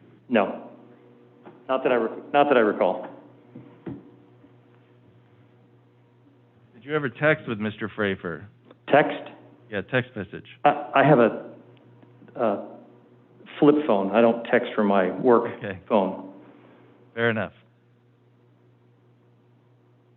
So, in fact, after you re-engaged with Mr. Frafer in the end of October, he did in fact sign a trespass authorization for the Pinellas County Sheriff's Office. That's correct.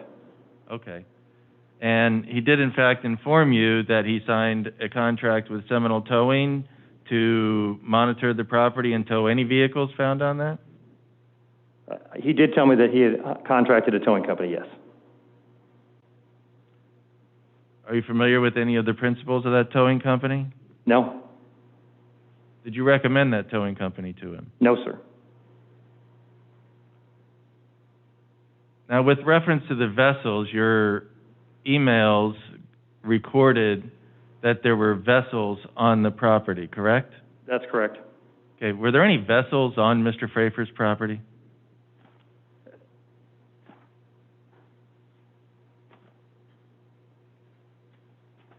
Are you asking if there were Boats on the ground or boats attached to a seawall in the water? Anywhere on the four corners of his lot, was there a vessel on it? No. All right. The vessels would be out in waters of the intercoastal, correct? Yes. Those vessels have a right to be out there, don't they? Yes, they do. All right. And Well, did Mr. Frafer ask your assistance in removing the vessel that had the south on the back? It's a violation to attach your vessel without permission to a private owner's seawall or dock. Okay, and when you say that, what code provision are you talking about?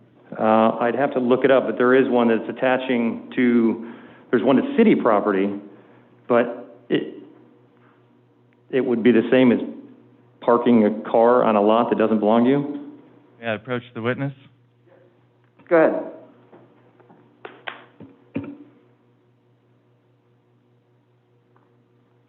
Thank you.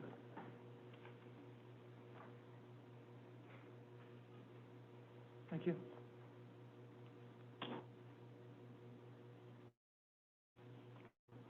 Deputy Snyder, I'm showing you City of Madeira Beach Code 78-36. Are you familiar with this code provision? Yes, I am. Does this code provision provide that an owner or lessee of a dock or docks may moor boats to the dock or lease the dock or slip, provided the following conditions are met, 1 through 4? That's correct. All right. Yes. Is there anything in the city's code on private docks that prohibits these vessels from being docked in an R3 zoning category? Not in this code. Well, does not this code specifically permit docks? In Part A of the code provides generally, and Part B places additional limitations in R1 and R2, does it not?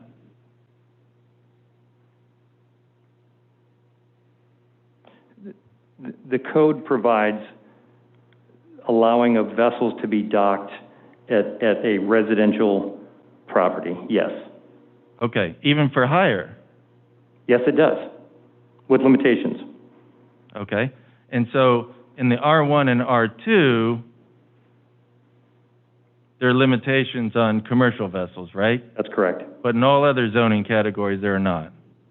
I'd have to look at that. I don't have that in front of me. Okay, well, Part A specifically authorizes owners or lessees to lease the dock slip so long as no part of the boat projects beyond the property lines extended into the bay or channel. The moored boat does not interfere with the flow of boat traffic. The dock/slip is in good condition, and there are some additional criteria there, and it must be placed within 25% of the navigable waterway. Were any of those conditions not met by any of the vessels you claim were moored to this property? None that I'm aware of. Were you enforcing any limitations on docking against any of the properties next to Mr. Frafer on either side or anywhere else in the city since you've been here? Have I enforced docking limitations? Yes.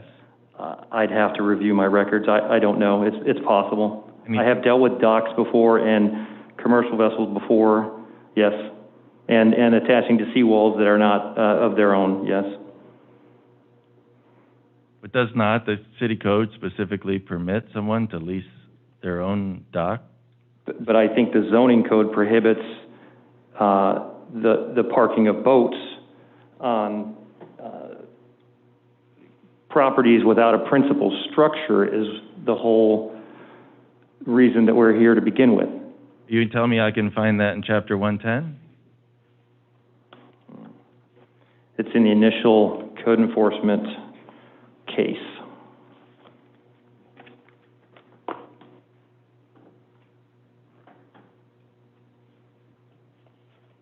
And it's under zoning.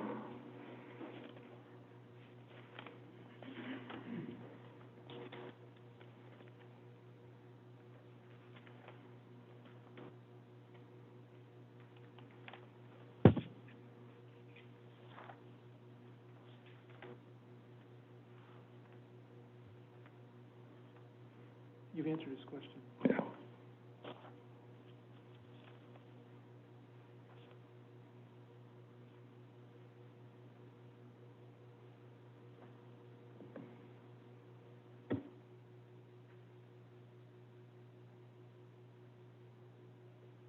You're telling me the original notice of violation in this case, the code that was cited prohibits vessels from being moored to private property?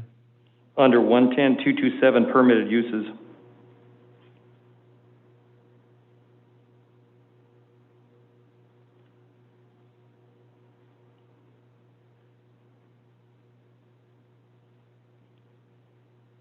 With reference to, well, strike that.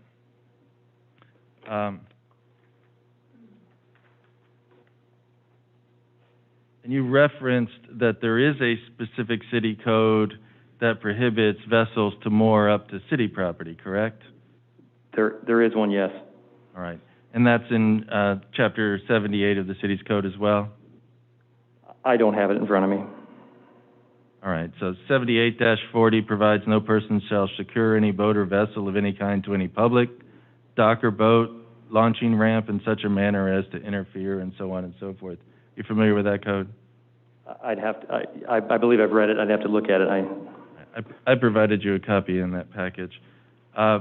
So with reference to your visit on the 25th, you counted 17 vehicles on the one lot. Which lot was that? 300. All right. And did you determine what the source of those vehicles were, why they were there that day? No, I did not.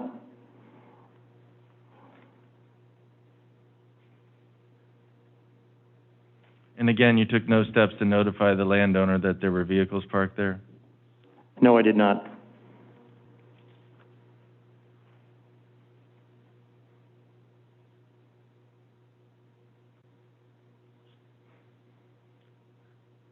Now, you have raised some prior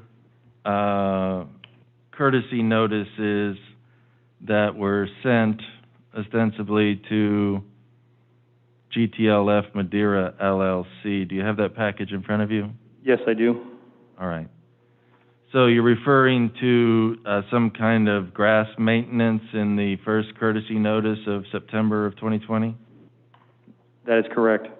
All right. So September 16th of 2020, when Mr. Frafer is asking the city whether he's in compliance with reference to this court's or the special magistrate's order, you issued a courtesy notice to the property owner regarding dead vegetation at the lot and the grass height?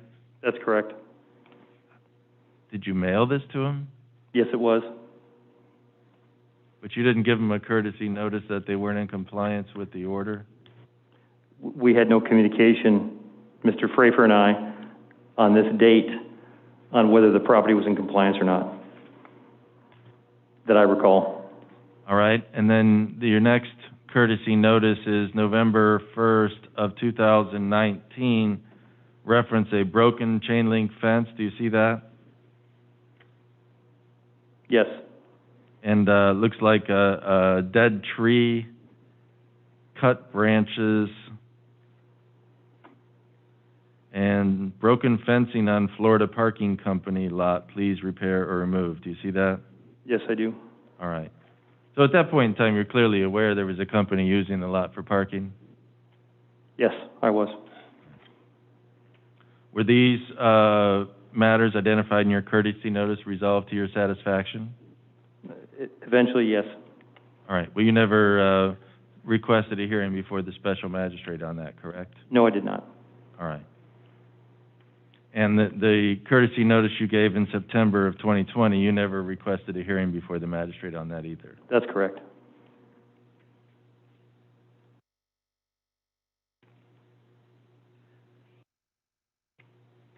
And the November one references, it was a second notice with reference to a dead tree that you wanted removed from the property. You had issued the first notice in August of 19? That's correct.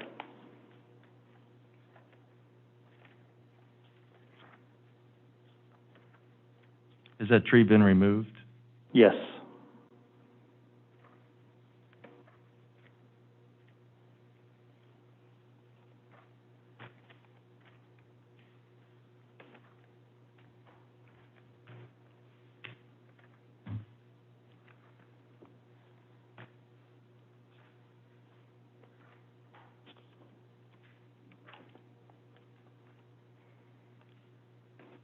So at the point in time that you re-engaged with Mr. Frafer in October, I believe you said it was somewhere around the 21st or so, last week of October,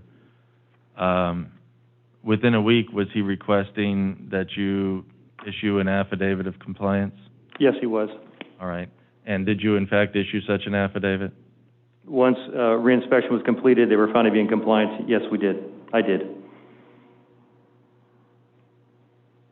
Nothing further, this witness. No to redirect. Deputy Snyder, just a couple timing questions. I want to make sure I understand it. You originally inspected on September 25th, 2020, is that correct? That's correct. And that's when you noticed the cars being parked on the lot and the boat still tied to the seawall? Yes. Deputy Snyder, I don't have the original violation package in front of me, and so I'm going by memory here, but are these boats the same ones that you originally photographed in your initial? On lot 300, 2 were the same, and 2 new had appeared over the course of the 90 days for compliance. And when is the next time you went out to the lot after the 25th, or out to the lots after September 25th? I believe it was in October. All right. And so, if I'm trying to understand here, Mr. Frafer called you sometime around October 21st and said he's in compliance, and then at some point subsequent you went out there and determined he was in compliance? No, he wasn't. Okay, tell me what happened then. I just want to understand. There was still the presence of vehicles on all 3 lots.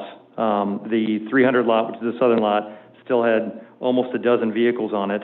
I informed him both the presence of all the boats, to which he said, I don't know who owned any of them. And I said, well, we need to find out who owned the boats, especially the commercial ones. And then the vehicles, he said, well, I've got the the towing signs up, and he just was kind of at a loss at how he was supposed to manage the property and make sure that nobody was parking there. And that's when I suggested chains, cables, fencing, something to prevent them from keeping them out. Because my understanding with his towing policy is that they weren't proactively towing vehicles if they saw them on the lot. They were reacting to a complaint to remove them. Okay, and then you went back out, it looks like, what, on the 28th, October 28th, 2020, and found the property was in compliance in 2 of the 3 parcels were in compliance as of October 28th, 2020? That's correct. And what action had the property owner taken to bring those lots in compliance? No more steps to securing the lot, but there were no longer a presence of any vehicles on the lot. And then the last one, which is case number 2020-065, looks like you went out there on November 1st, 2020. And what was done at that point in time to bring that particular lot into compliance? The 2 commercial vessels were removed, and there was not a presence of any vehicles on the lot at that time either. All right. So it sounds like there was some kind of contact from the landowner, property owner, around October 21st. Did you go out to the property at that point in time, the 21st? I believe I did, yes. And I saw the 21st. It looked like that was in one of the forwarded emails, maybe? The 28th, let's see here, the 28th was a verification that lots 24, 25, 26, and 27 were in compliance, but the October 28th, there was still presence of vehicles on the lot, and it was not in compliance at that time. It wasn't until that following Saturday that everything else was removed from the parking lot and the seawall that would have constituted a violation. Okay. Mr. Trask, since this is your witness, do you have any cross-examination or additional questions based upon what I asked, Mr. Deputy Snyder? No redirect, no. Mr. Weber, do you have any questions of this witness based on anything I asked, Deputy Snyder? No, Your Honor, and I would just ask leave to, somewhat out of order, admit the trespass authorization that was issued to Deputy Snyder and a copy of the towing authorization. Yeah, I'd like to see those anyway, so go ahead and show them to Mr. Trask and the witness. Do you recognize those? Did he give you those? Yes, he emailed me a copy of the trespass authorization on October 30th of 2020. It was signed on actually, I can't tell you when I received it, but it was dated 10/30 of 2020. And then the tow company agreement doesn't have a date on it that I can see.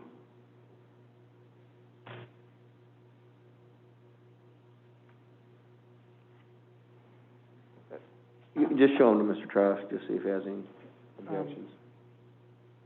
Had you seen that before today? I have never seen the note.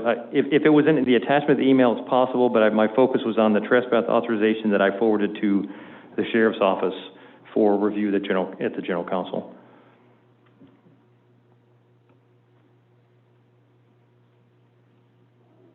All right, do you want to submit these into evidence? All right. Do you want to submit them? Why don't we just do it individually? Mr. Trask, do you have any objection? No objection. All right. The Pinellas County Sheriff's Office trespass authorization be accepted into evidence as exhibit number 10. The Seminole Towing and Recovery Agreement will be accepted into evidence as exhibit number 11. Mr. Trask, anything else with this witness? No, sir. All right. Does the city want to call another witness? No, the city would rest. All right. We've been going 2 hours. Do the parties need to take a break for any reason? I'm fine to continue, but do we need to take a break for any reason? I'm Weber, prepared do you to use close now, and I don't need a break personally. Okay, what we'll do, Mr. Weber, you go first. I'll let Mr., hold on. Mr. Trask, do we need to take public comment on this matter? Should we open it? So it's a quasi-judicial hearing, and so I would believe the answer is no. This is not a variance hearing. This is a code enforcement hearing, so I don't believe it's appropriate unless it's going to be a witness called by Mr. Weber or a witness called by the city. I tend to agree. Mr. Weber, do you concur with Mr. Trask's opinion on that issue? Yeah, I think that's correct. Okay. Then we'll go ahead and we'll go to closing. Mr. Weber, you will have the floor to do closing. I'll then let Mr. Trask do his closing and then go back to you to give you the final word, Mr. Weber.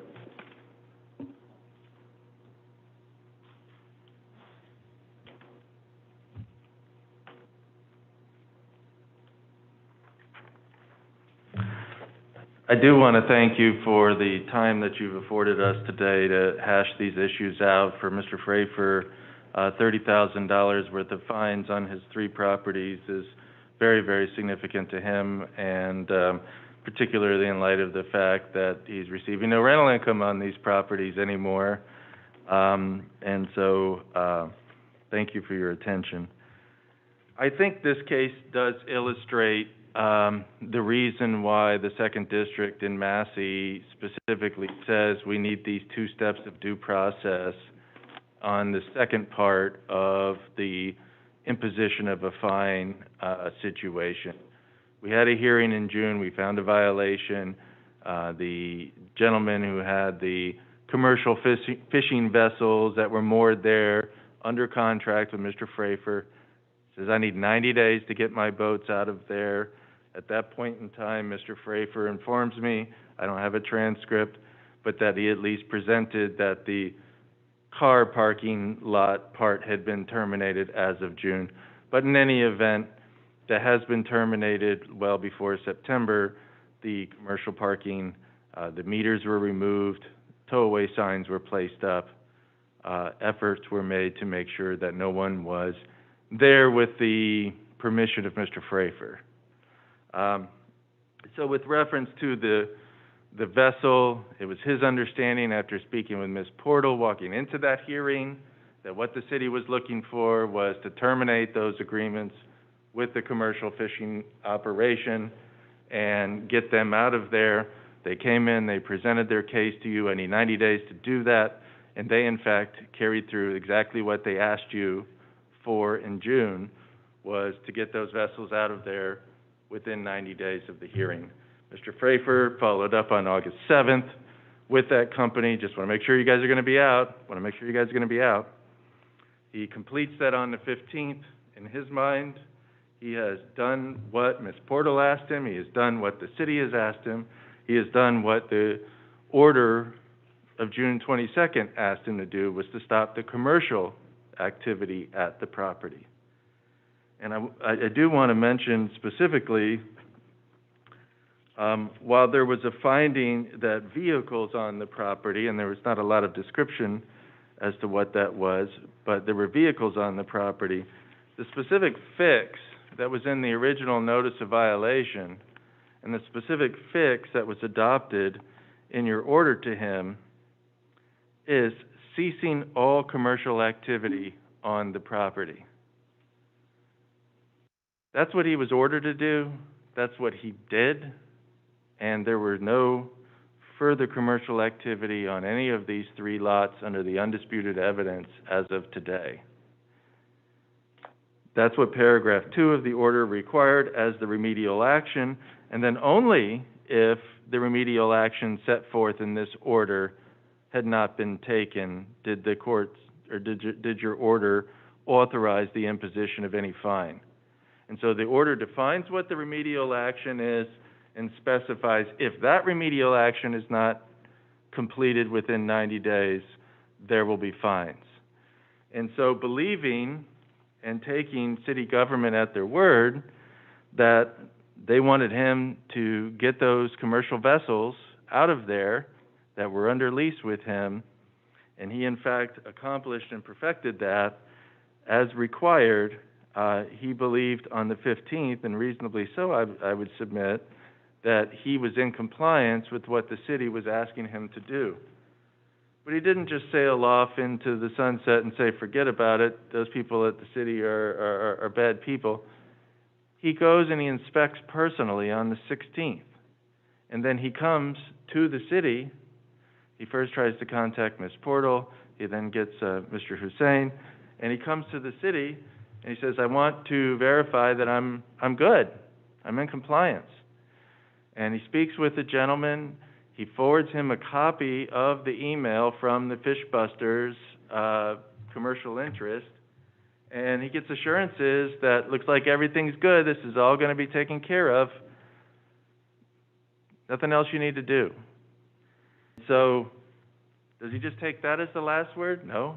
He sends a follow-up email and says, I came in on the 16th, I said, is there anything else I need to do? And you said, I'll let you know, I'll get back with you. I just want to verify there's nothing more I need to do. Continues to hear nothing from the city, and supposedly all this time there are fines running against him, unbeknownst to him. And apparently Mr. Hussein takes no effort to follow up with Deputy Snyder or anybody else in the city to respond to this gentleman. There's certainly been no evidence presented of it, and the man sitting here could have testified. So there's been no testimony presented from the city that they ever informed Mr. Frafer that he was not in compliance, that they ever suggested that there were additional measures he needed to take after September 15th. Nothing. And this is precisely why Massey says, as a matter of due process, these 2 aspects of the state's code enforcement system are lacking. The requirement of a hearing on the finding that someone is not in compliance and notification of some sort to the landowner that the governmental entity is still deeming them not in compliance. And I would submit the Massey case is directly on all fours, and Judge Altenburn even suggests in footnote 3 on the very last page, what is a code enforcement board to do to make sure this additional step of procedural due process is afforded the landowner before he has confiscatory fines placed against his property? Well, number one, we didn't comply with the statute in the first instance of having a second order imposing the fine or lien as required by 16209, the Madeira Beach Code, and all as described in Massey. It's that second order that normally is entered, imposing the fine, that at least triggers some notice to the landowner that a fine is running against them. So the noncompliance with the process of having a second order and doing it all in the first order deprives him of any due process of challenging the city's determination that he was not in compliance. So had they followed the law and done the order imposing the fine after an affidavit of noncompliance as required, then at least in that event, you would think that he would have some kind of notice and an opportunity to come in here and contest whether or not he was in compliance. The court also suggests there that you could do some kind of negative notice, right? Our code enforcement officer said, we think you're in noncompliance. If you don't request a hearing by such and such date, we're going to run this fine. They didn't even do that. But at minimum, a hearing afforded before that occurs, or at least some kind of opportunity for a hearing, is the minimum required by law. And what does the court talk about the fact that Chapter 162 doesn't require even that second order to be mailed to the homeowner, right? So even if they gotten the second order, the statute doesn't require it to be mailed to the homeowner. That's the notice part. And so they're precisely concerned in this case with a man like Gabby Frafer not knowing fines are running against him on a daily basis for over a month before he finds out the city is even dissatisfied with his performance. That's what they're concerned about. That's why they're saying, we've got to have the second step, we've got to have an opportunity to challenge it, we've got to have notice to the landowner. Had this not come up in a title search when he's trying to sell his property, he would not have known to even reach out to the city on October 21st. How long would they have let these fines run against him before they said, aha, gotcha?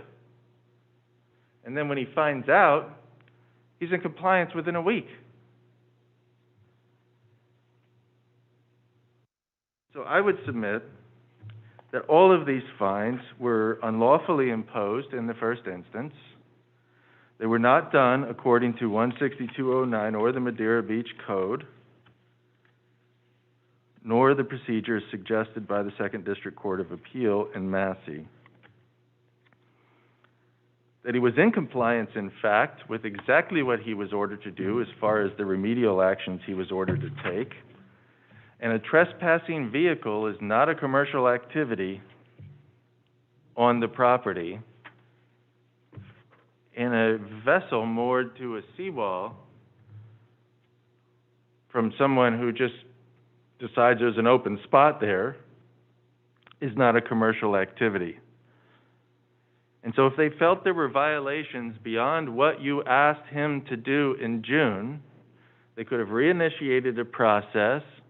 They could have come in here and says, we think that these vessels, just the mere fact of a vessel or a car there is a violation, or even gone for a repeat violation at that point in time. But instead, the specific remedial action he was required to take creeped into the elimination of all trespassers on these lots. And that was not the original violation that he was cited for. This was a zoning violation relating to a commercial use of these lots that was allegedly not authorized.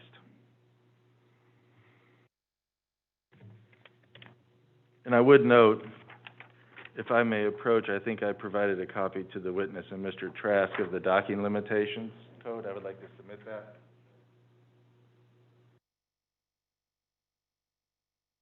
Just a very small comment on that. You can see structurally, Part 2 places additional limitations for R1 and R2 residential, but Part A is applicable throughout the city as it relates to docking. And there's every reason to believe the city treated the dockage of vessels on private property in a special way, given the fact that these are submerged lands of the state of Florida, and there are various riparian rights that owners have, and so on and so forth. And while Deputy Snyder was fumbling around for something in 110 that prohibits docking of boats, it is not there, does not exist. We've now taken this zoning code, and I'll just comment, I won't dwell on the original violation because Mr. Frafer was willing to waive any objection to it, but I did not see anything that says parking lots were a prohibited use in this zoning category. So the mere fact that you list out what the permissible uses are may not be of limitation under Florida law, because zoning codes are in derogation of the common law, and all uses are authorized of property unless specifically prohibited. And 110-235 specifically provides buffering requirements for parking lots in the R3 residential district. So the very section of the zoning code relating to the R3 residential district, 110-235, sets forth what the buffering requirements are for parking lots in the district. So it's not at all clear that this is a prohibited use, but again, I'm not going to dwell on that. I understand Mr. Frafer came in here in June and did not intend to defend his position on that, but there are substantial questions as to whether there's even a code violation here, notwithstanding that the order was specific as to what he was supposed to do. So we would ask that you find that he was in compliance with your prior order, that the process for following the fines did not result in the lawful exercise of a fine against any of these three lots, and that at the very, very least, the 30-plus days that they didn't notify this gentleman, that they still maintained he was in noncompliance, need to be waived, because it's undisputed that within 7 days of finding out they still maintained he was in noncompliance, he came into compliance.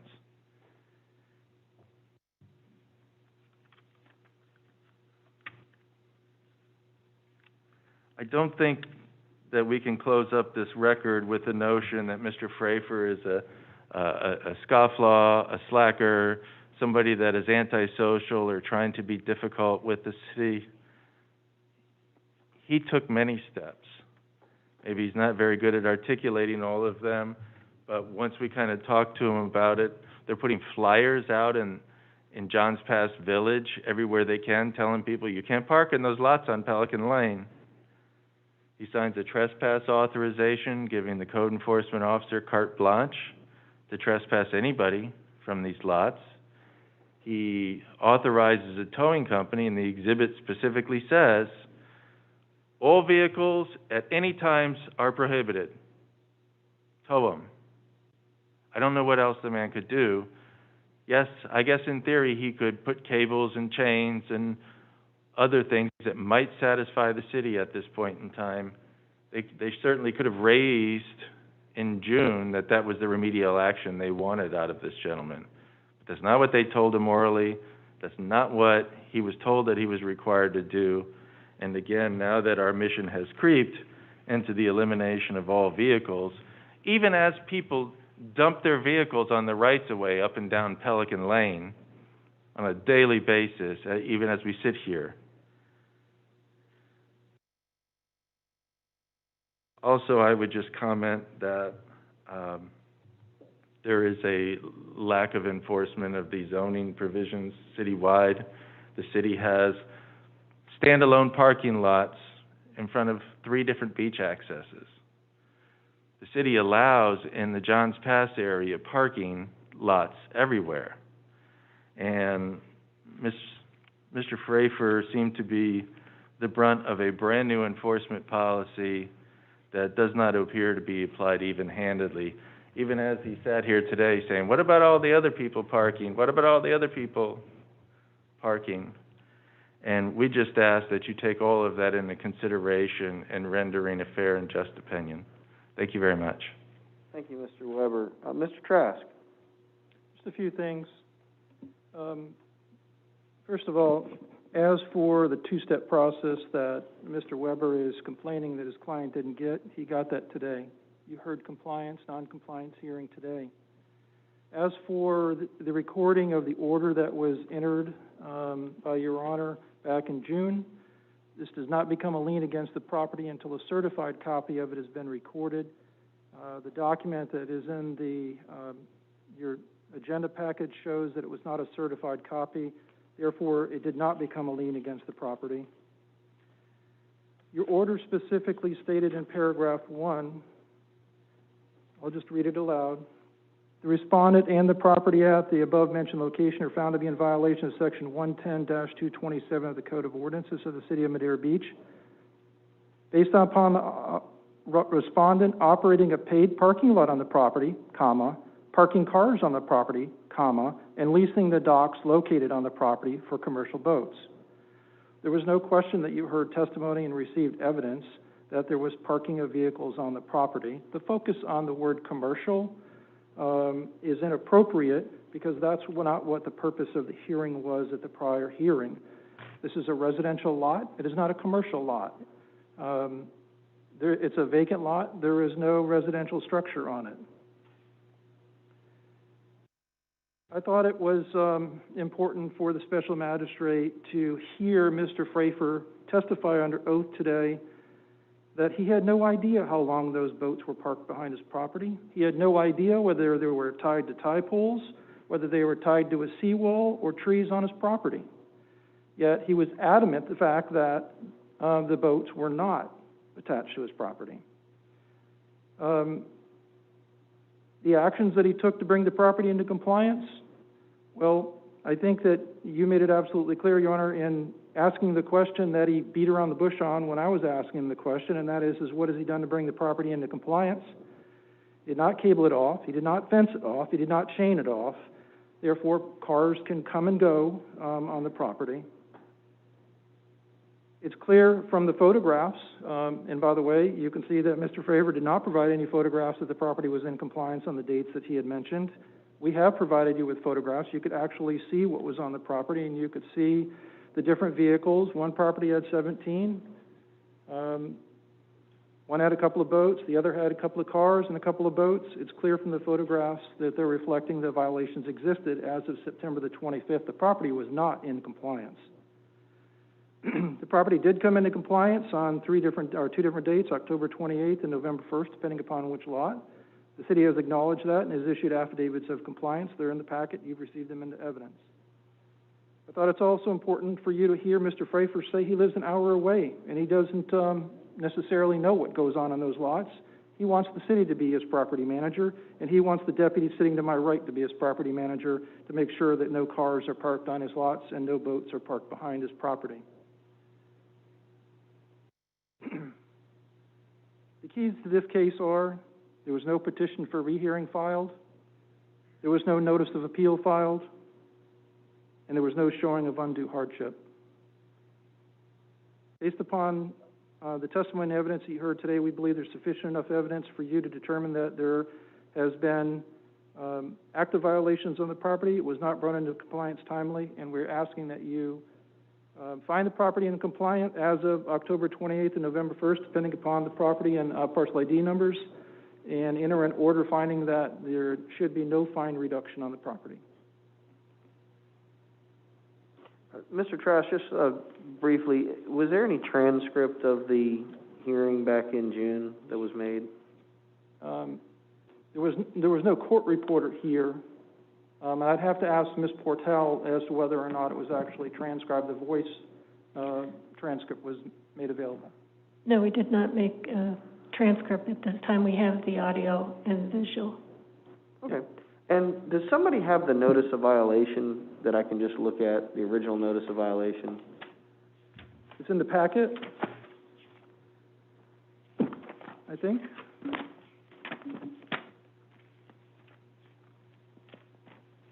If you can just direct me to the Yeah, I'm looking here. page in I the thought it was packet. there.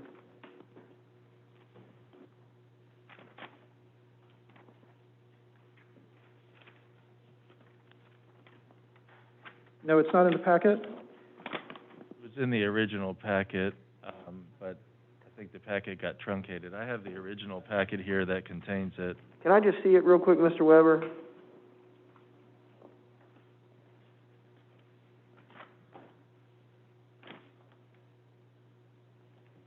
Yeah, that's not it.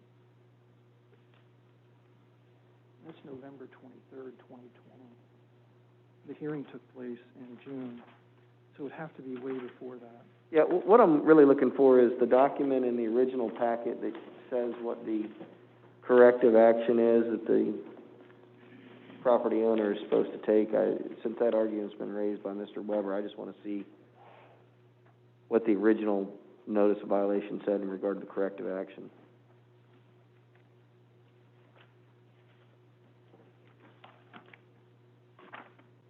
And Mr. Weber, the reason I ask that is usually when I do one of these code enforcement hearings, one of the things I ask the city before I close everything is what corrective action the city would like to see, and usually it comes directly from the notice of violation. So that's what I want to see.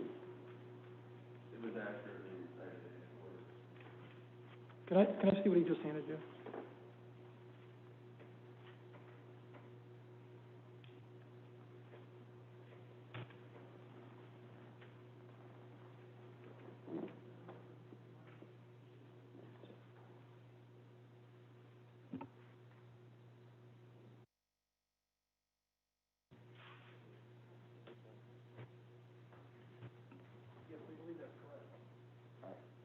Did you hear that, Mr. Weber?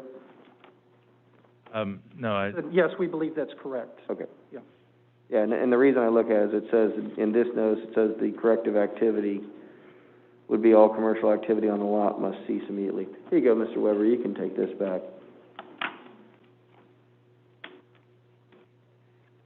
Thank you. Mr. Trask, I know I asked a few questions. Anything else you want to tell me in regard to the questions that I asked or anything like that? No, sir?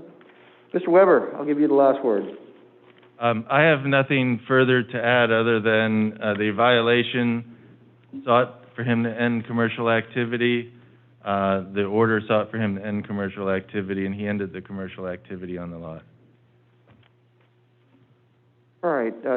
Thank you all very much. I appreciate the argument. I read Massey as well in preparing for the hearing today, and you know, I certainly see Massey. I read Massey as it was a two-step situation, and there was an order imposing a lien as opposed to a fine, and there was no due process for that second one. So I read Massey as being slightly different, but I certainly understand your argument, and I'll leave it to the city as to how the city wants to handle those matters going forward.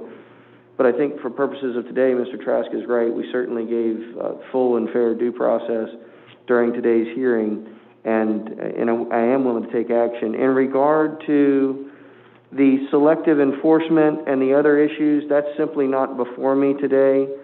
The parking policy of the city, that's something that the city commission is going to have to take up. That's not something I'm going to deal with.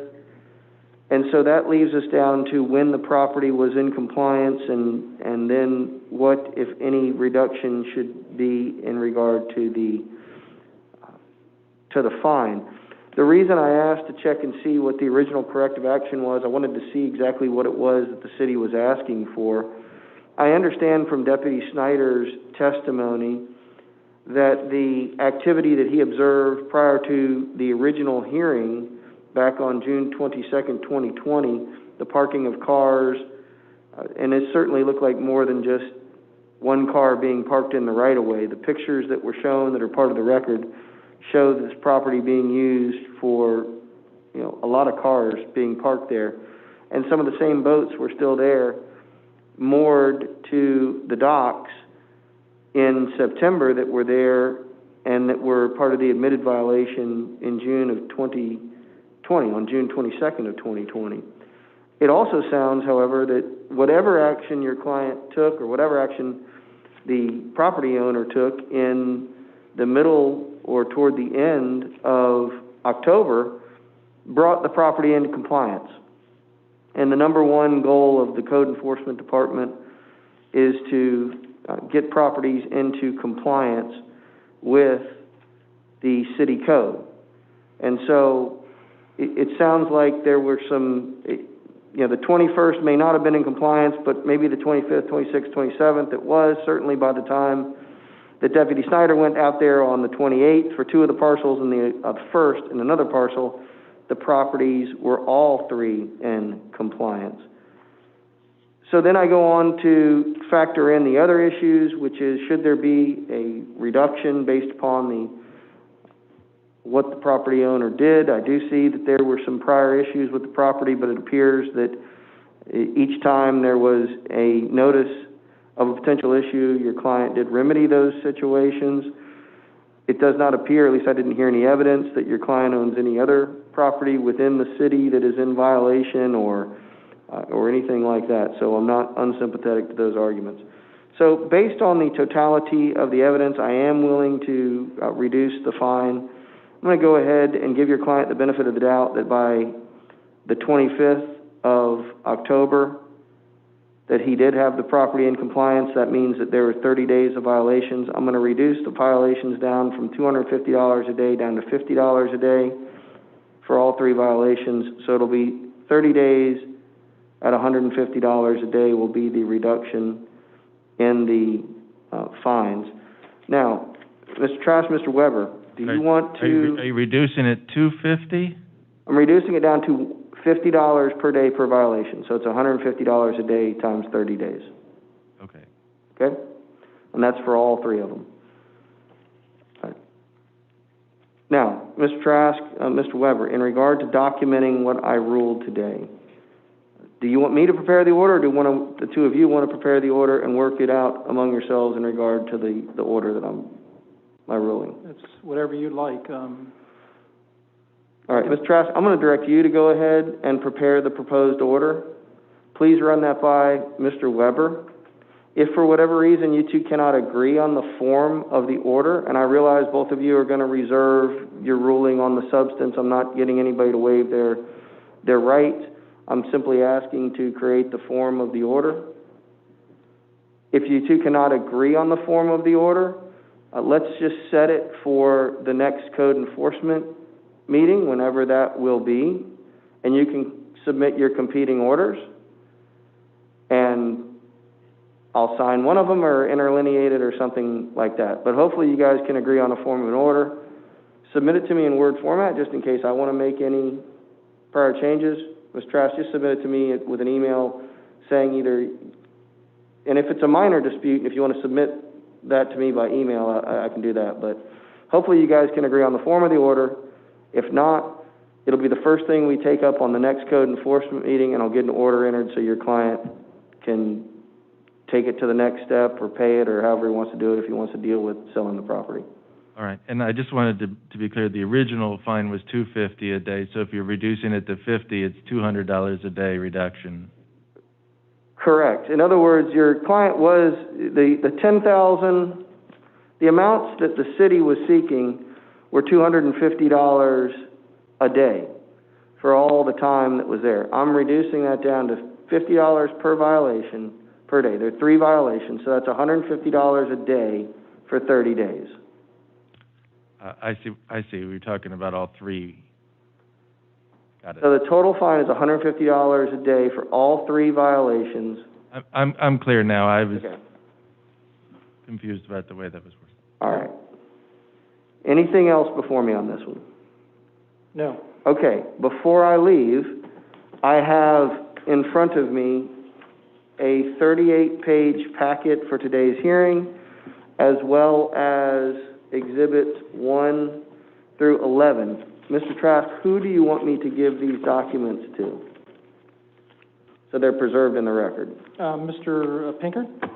You got it. So, let the record reflect, I'm walking over right now and handing these to Mr. Pinker.